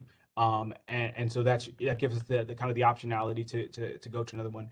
70% of our book is in the U.S., which is why we sign up for the U.S. investment strategy. And then the asset allocation is the most important role for any pension fund. And so that's why we signed up for those two services. They have a lot more. They have geopolitics, but ultimately, I think those two are the best suited for our investment program. Thanks, Antonio. Any questions from the board on calendar item number 29? Hearing none, I'm going to move to vote. All those in favor of approving calendar item number 29, please vote now. Aye, Russ. Aye. Aye, Alan. Aye, Tom. Angela. Aye, Catherine. Hi, Karina. Any opposed or abstentions? The motion carries. The next agenda item belongs in executive session. May I have a motion to move into executive session? Thank you, Tom. Second, Jacqueline. All those in favor, please say aye. Aye, Russ. Aye, Angela. Aye, Tom. Any opposed or abstentions? Motion carries. We are in executive session. Karen, please turn the recording off. Sorry, folks, you're going to do another. Yeah, just give me a few moments and I'll move some Boom. individuals out to the lobby. Who is caller user number 3? Can you identify yourself? Recording again. Okay, the recording has been resumed. You may Thank you, continue. Karen. Appreciate it. Alex, do you want to do a readout? We lose Alex.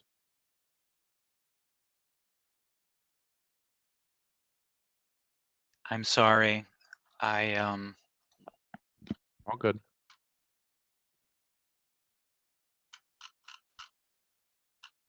We can hear you, Alex.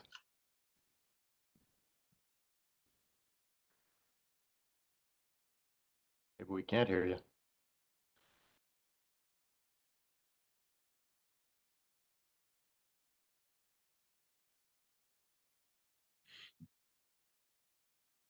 During executive session, the board approved calendar item 30, authorization to the controller of the city of New York to add core fixed income emerging managers of managers to a pool for future use. Thanks, Sharon. Appreciate that. The next item on the agenda is calendar item number 31, adoption of the actuary's determination for the final fiscal year 2022 employer contributions to the New York City Board of Education. I think Mike got a heavy echo. So there's a bad echo? Yeah, let's see if People yeah. mute. Am I the only one getting this, or? If anybody talks but Mike, it'll. Okay. Everyone mute but Mike Samet. Well, let me do the motion to consider. Mike, could you vote real quick? Thank you. Okay. So motion to consider calendar item number 31, please. Motion. Thank you, Tom. Second, Deb. We have our interim chief actuary, Michael Samet, here to tell us about this resolution. Go right ahead, Mike. Thank you. Okay, good afternoon. I'm sure at the end of a busy, long day, long meeting, you're all excited now to hear about actuarial issues. I'll try to make this quick. I am the interim chief actuary. I thought I would be retired by now, but the prior chief actuary decided to go to other pastures, and I was asked to stick around, and I gladly did so, and I will be here until they find a replacement. So looking forward to working with all of you over the next several months. I'll also tell you that this month, the month of March, just happens to be the busiest for our office in terms of presenting to the board. So anyway, so there will be fewer things going forward. So the first item is the final fiscal year 22 employer contribution. And the board adopted the updated preliminary contribution for fiscal year 22 last September. As a reminder, this was based on an actuarial interest rate of 7%, which was a change from the original. And that so the final FY22 employer contribution I'm asking the board to adopt today is based on all the same actuarial assumptions and methods as the updated preliminary that was previously adopted. The final contribution is approximately $4.7 million more. There was a slight change. And, but otherwise, this is the final FY fiscal year 22 employer contribution, and open to any questions on that. This is Tom. I hear that echo also. But here's my question. So have the amounts of these employer contributions been adjusted for inflation, right? You know, we've been hearing reports and have been seeing in practical ways the fact that inflation is real. So I'm curious when we say that the assumptions are the same. I'm just kind of struck by that when practical reality tells me that with inflation they're not the same. That's a good question, Tom. So I mean, there are lots and lots of assumptions that go into these calculations. The most significant one is, what are the investments going to earn in the long run? That's what that 7% is. But there are other assumptions that are also tied to potentially to inflation. For example, future salary increases for each individual. The COLA, that's the cost of living adjustment that's provided to pensions. There are studies done by an outside actuarial firm every couple of years that looks at all of our experience and history over the last 10 years or so, and from that we gauge whether or not to make changes. So at this point, the 7% is still the assumed interest rate, and by the way, that actuarial interest rate of 7%, which again is the rate that's assumed for future investment returns, that's actually in state law. That's something that would need to be changed by the state legislature. So we will have to see. We will be considering those kinds of changes going forward, but at this point, there have not been any changes made.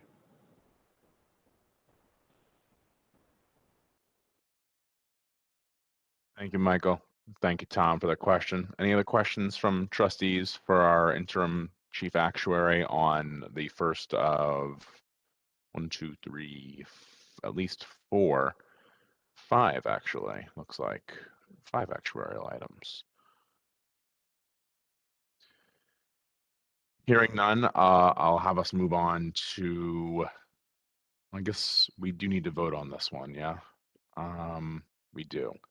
Okay, so let's vote on calendar item number 31, which is the adoption of fiscal 22 employer contribution to BERS. All those in favor, please indicate your approval now. Aye, Russ. Aye. Aye, Greg. Hi, Tom. Angela. Hi, Hi, Jacqueline. Any opposed or abstentions? Hearing none, the motion carries. The next item is number 32, adoption of the actuary's determination of preliminary fiscal 23 employer contribution to New York City BERS. May I have a motion to consider? Thank you, Tom. May I have a second? Thank you, Tony.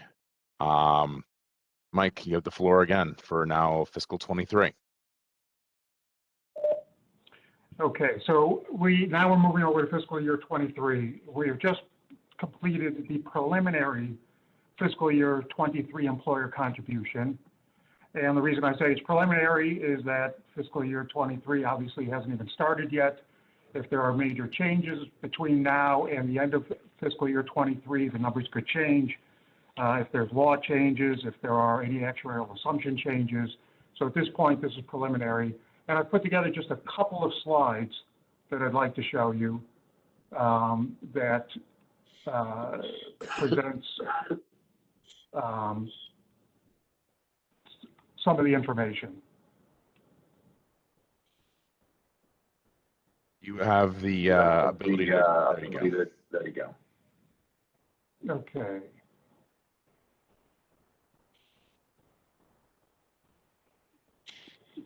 Okay, so as I mentioned, I will be presenting the preliminary fiscal year 23 employer contribution results.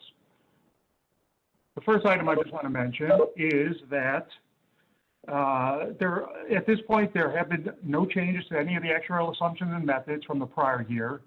As I said, these are preliminary, they could change. As you can see, the employer contribution dropped by $36 million from the year before. So the employer contribution dropped from 262 down to $226 million.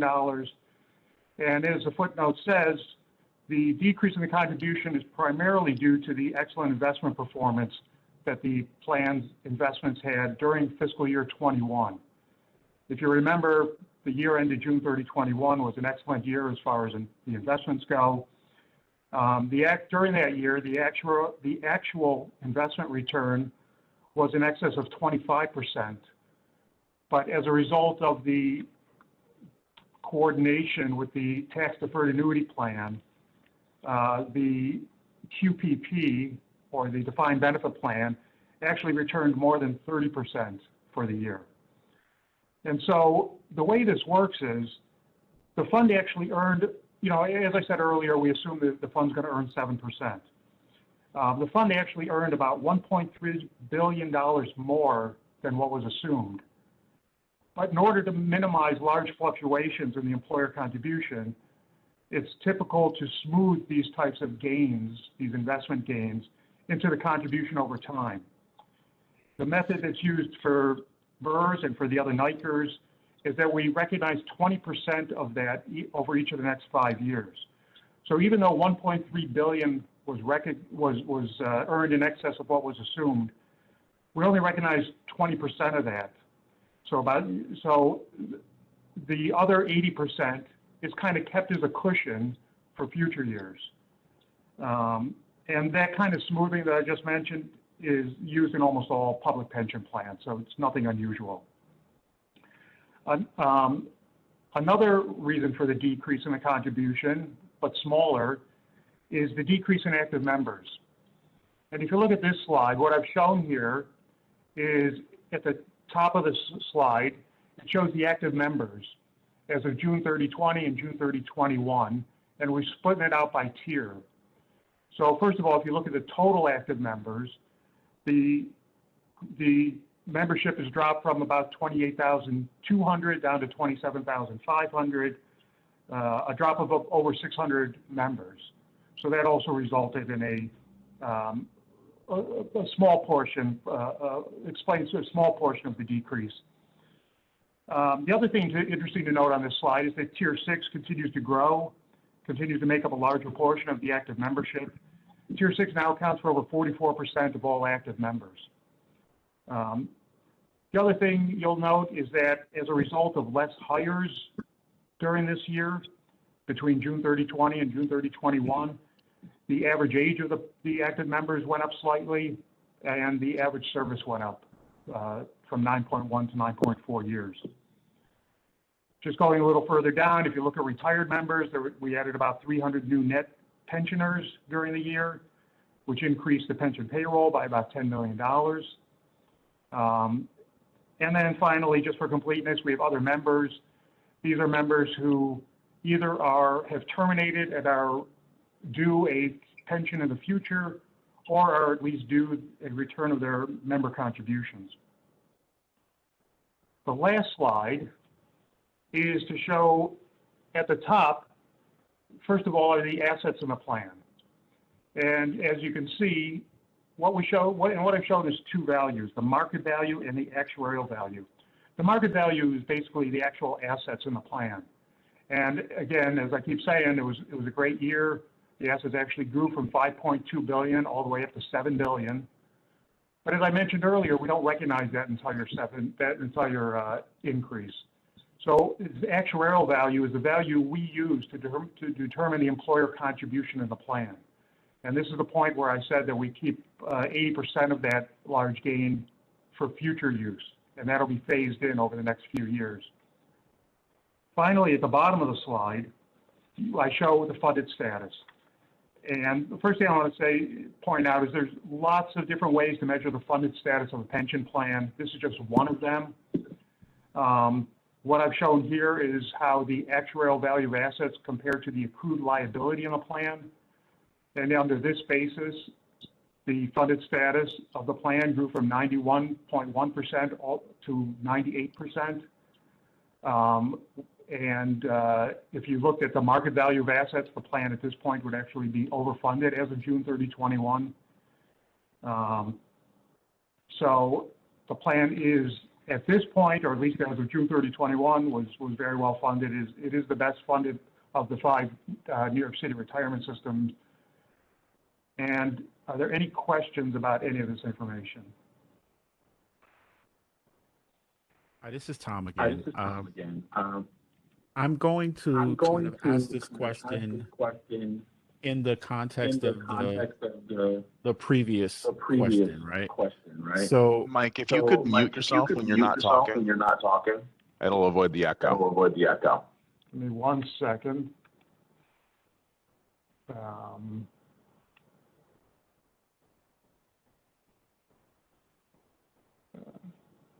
Sorry.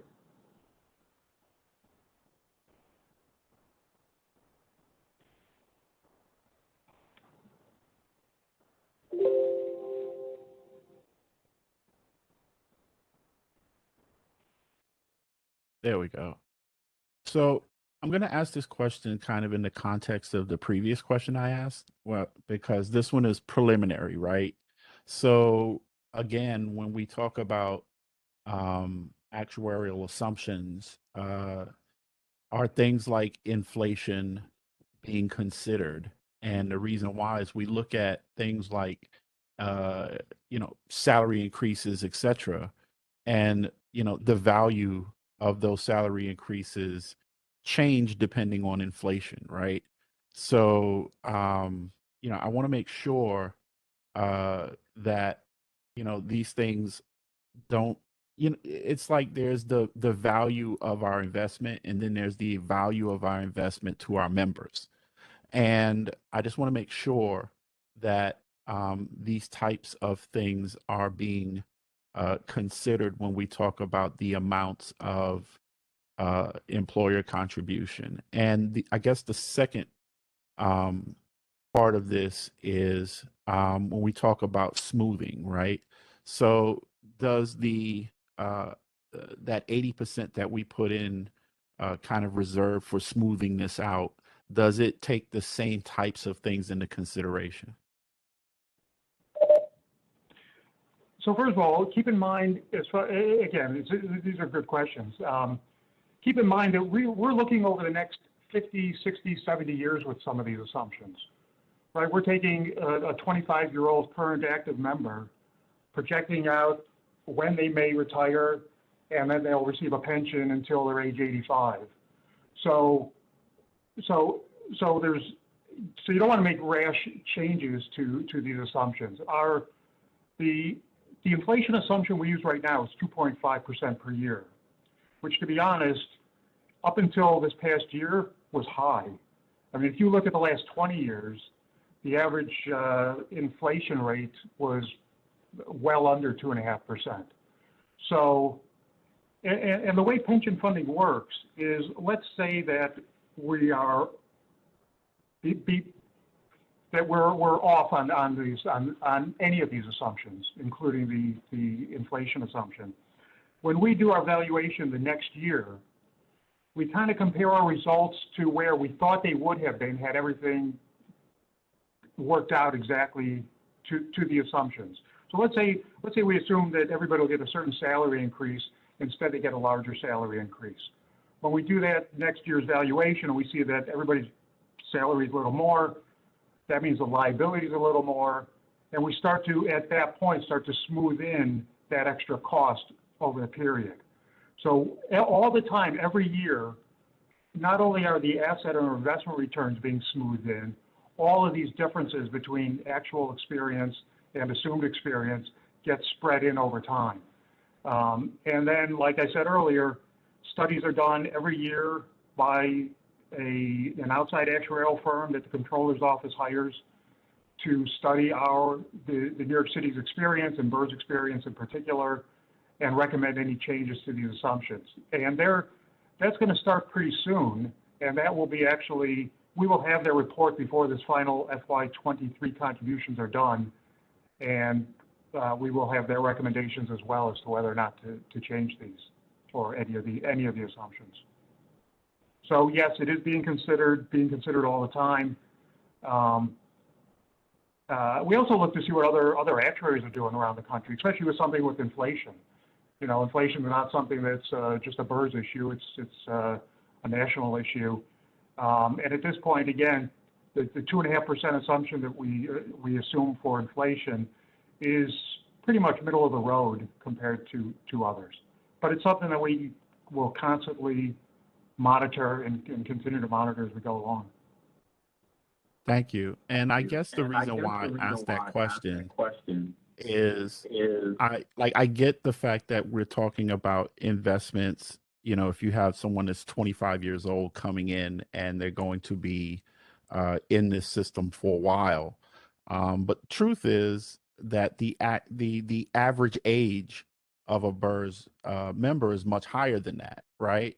So these short-term issues like inflation could have immediate impact on members, especially as they get closer and closer to retirement age, which represents a larger, in my opinion, larger than normal population of members. So that's why I'm kind of stuck in this place, because this issue can have an immediate impact for members closer to retirement age. That's a good point. One last thing I'll mention on this topic is that, again, the plan right now is well funded. Those percentages I talked about are very good. Total annual benefits being paid out are roughly $300 million. The contributions going in is a little bit less, but in the ballpark. And as long as we can earn somewhere close to 7% on the investments, it'll be obviously a nice plus positive to the fund. Thank you. I appreciate it. Any other questions from other trustees for our chief actuary on calendar item number 32? This is the fiscal 23 preliminary contribution.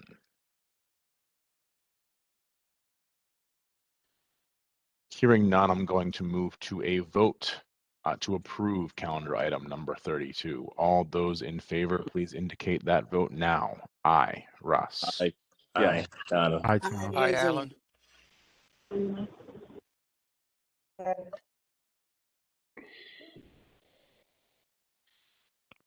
Any opposed or abstentions?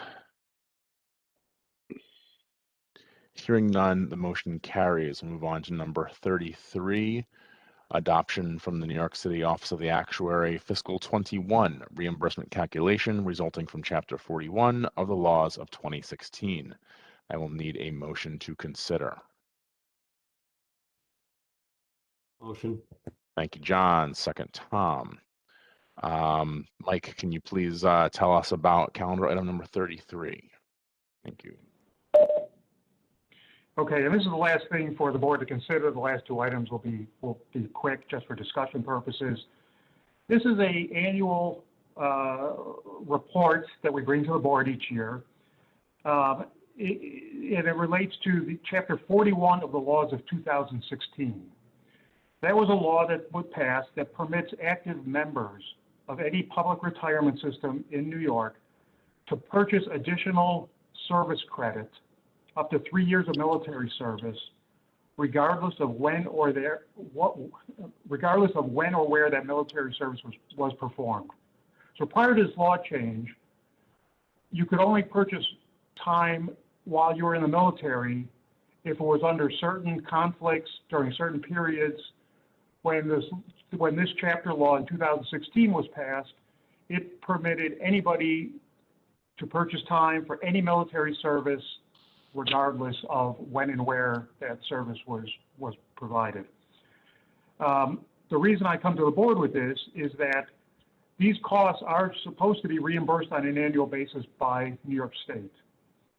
At this point, the costs for these additional liabilities are embedded in that employer contribution I just talked about, and therefore they're funded by New York City. Every year, a voucher is sent to the state to pay for these costs. It's our understanding that the state has not reimbursed the city for any of these costs up to this point, but we keep trying. This year's amount for BERS is $28,527. You might be wondering why we're even bothering with such a small number, but obviously, as you can imagine, some of the other systems have many more members that have military service. And in fact, for this year alone, the total cost for all 5 of the NYCBERS is over $10 million. And to date, since 2016, when this law was passed, the total is over $180 million. And that's why we keep trying to get the money from the state to pay for these. So are there any questions related to this? Oh, yeah. Oh, yeah. Okay. So, I guess my first question is, one, how many BERS members does that represent? Two, has the state provided any reason why it's not making that reimbursement? And three,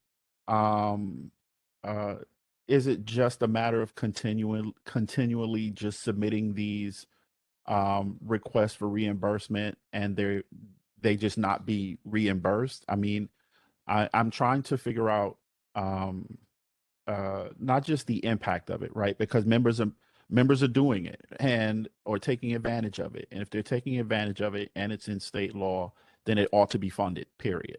But if it's not, has the state given any indication why not? And do we have any recourse in doing something about that? Well, I can answer your first question, and that is for this past year that there were 3 members at BERS, and they each purchased 3 years of service, so 9 years of service altogether. So that answers that question. As far as what is being done, that is outside of our office. My understanding, OMB is the agency that has been submitting these invoices to the state, following up with it. And as far as what the recourse is, I think Marta or somebody from the law department would be best to answer that.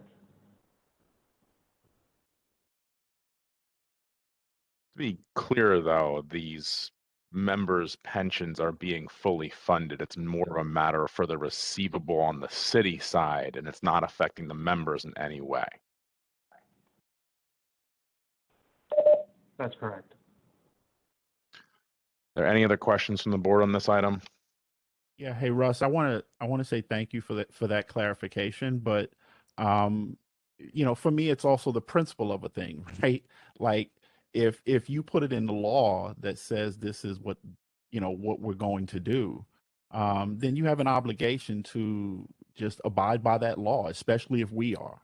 So I get the point of it that we're really kind of leaning on the state to do its part in a law that it passed.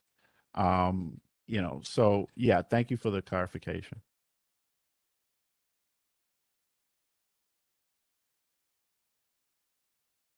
Hearing no further questions, I'm going to move to a vote on calendar item number 33. All those in favor of approving calendar item number 33, please indicate your approval now. Aye, Russ. Aye. Greg. Aye, Angela. Any opposed or abstentions? The motion carries. Thank you.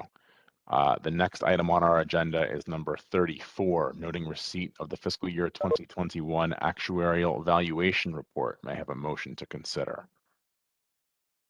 So moved by Tom, second from Donald. Thank you both. Mike, calendar item number 34, 2021 actuarial evaluation report. Go ahead. Okay, this will be quick. So first we talked about fiscal year 22 and that final contribution. We talked about the preliminary 23. Well, it was last December, right at the end of the calendar year, that we sent out the FY 21 actuarial evaluation report. And that's a report that includes all the details of our calculations, all the census data, the asset values, all the actuarial liabilities, assumptions, methods, all the details that you could possibly want. And this is just a note that we had sent that out.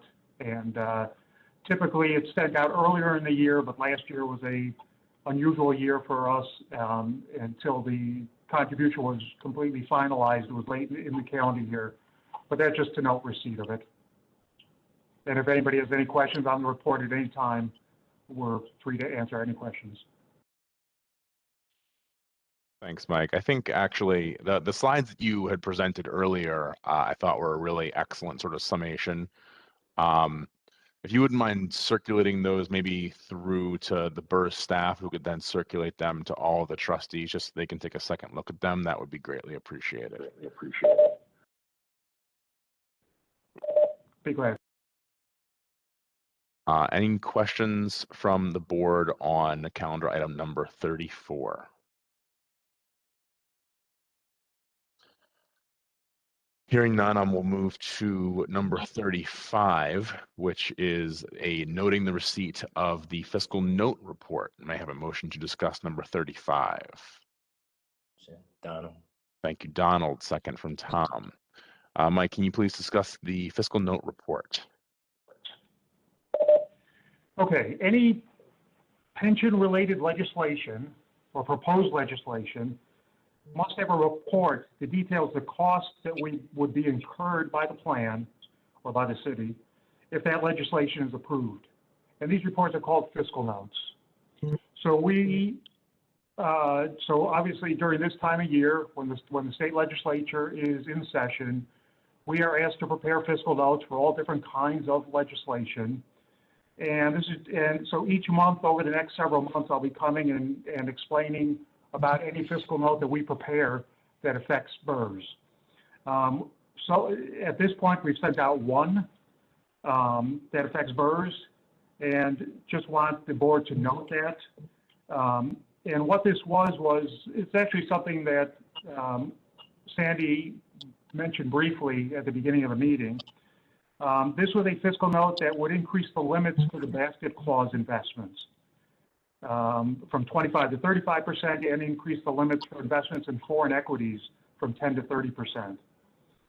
Obviously, so the cost, or in this case, hopefully savings, if that legislation is passed, obviously, it's just, that one's going to depend on the use of those increased limits and the investment performance of any new investment opportunities. Like I said, going forward, I'll be bringing more of these to the board. Many of them will be in much more detail. At this point, we have about 50 plus requests in-house for fiscal notes, of which about 15 would affect BERS. And so I'll be bringing those to the board over the next several months. And if anybody has any questions on this or fiscal notes in general, please let me know. Thank you, Mike. Any questions from the board on the fiscal note provided? Yes. Russ, Go ahead. Yeah, go ahead, Donald. Mike, I have a question. We have a bill in Albany on auto enrollment for the members of BERS. How far down the list are we in regards to a fiscal note? Now, we're fully aware of that one. We've done that one a few times now.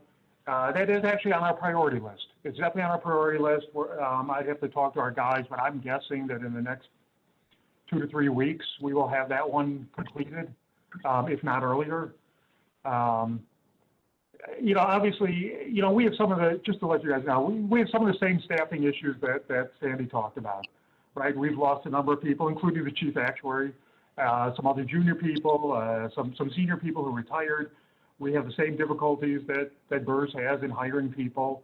You can imagine we have a pretty big, steep learning curve when we do hire people.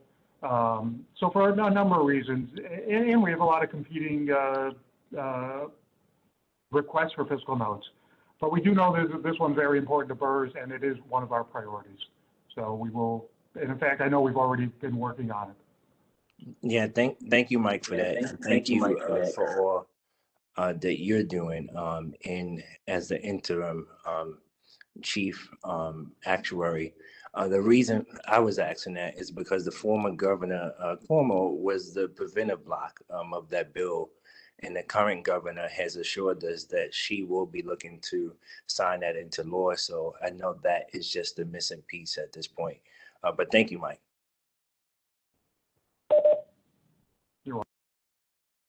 Hi, this is Tom, and I would just, hey Donald, I just want to make sure you were talking about the auto enrollment, right? I was wondering if, just for the sake of our new trustees understanding, if you could briefly explain what we're talking about when we say that.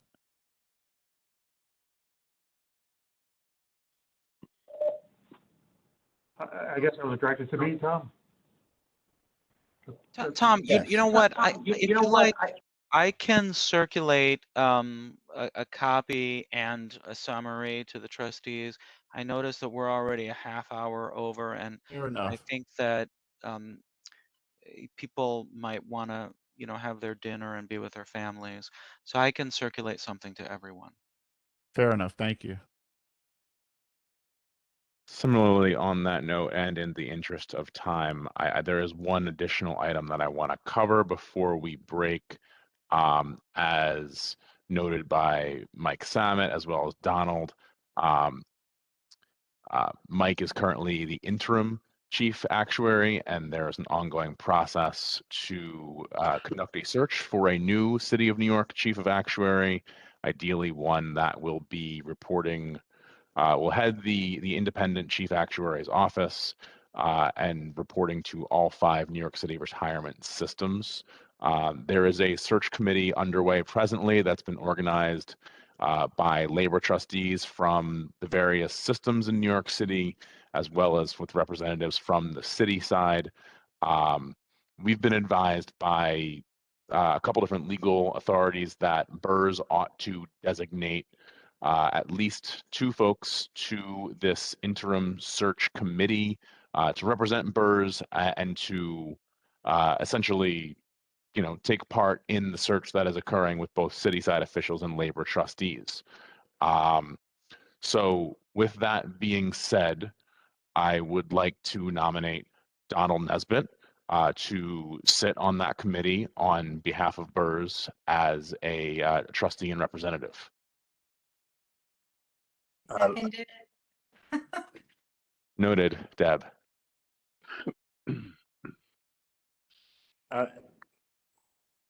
I would also like to nominate Russell Buckley to sit there as well. Would it be, it's you, Russell, correct? Yeah, I'll be doing that on, all the actions that I take are effectively Lindsay and I. Oh, okay. Yes, I would like to nominate Russell to sit there. Thank you, Donald.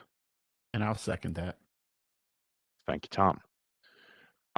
So that being said, I'd like to move to a vote for the board to formally approve myself and Donald Nesbitt to represent the Board of Education retirement system on the city's actuarial search committee. We will not be taking any formal action to make any appointments without bringing the results of the search firm's or the search committee's decision until we bring them formally to the board for discussion and approval, just to be perfectly clear. And Russ, if I may, just to add to that, to the committee, because earlier what was mentioned by Jacqueline was a powerful woman being in the room. And to that point, there are some labor trustees who are women who are taking the lead on this. In fact, one at the United Federation of Teachers, Deborah Penny, has been instrumental in moving this process forward. Just so everyone knows, there are powerful women at the table voicing their opinion and actually moving all of us forward. It's a good point, Donald. Yeah, Deb has been a very effective leader of the search committee thus far, and definitely appreciate the leadership efforts she's shown at TRS and UFT. So that being said, all those in favor of approving the two representatives of BERS, this is an item not on the agenda, so sort of make it calendar item 36 or 37 perhaps, approving the designation of BERS trustees to the Actuarial Search Committee of New York City. Please indicate your approval now. Aye, Russ. Aye, Greg. Aye, Tom. Aye, Alan. Angela.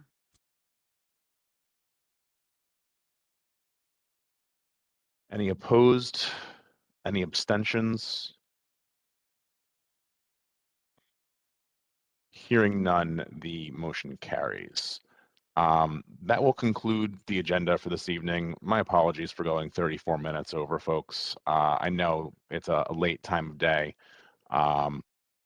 The next meeting of the BERS Board of Trustees is scheduled for Thursday, April 28th. Details will follow. Can I have a motion to adjourn, please? Motion. John, I saw a second from Tom. All those in favor of adjourning, please indicate your approval. Aye, Russ. Aye. Aye, Alan. Donald. Any opposed? Any abstentions? Motion carries. Thank you all for being here this evening. Appreciate your time, patience, and Thank you very much. See you soon. Thank you.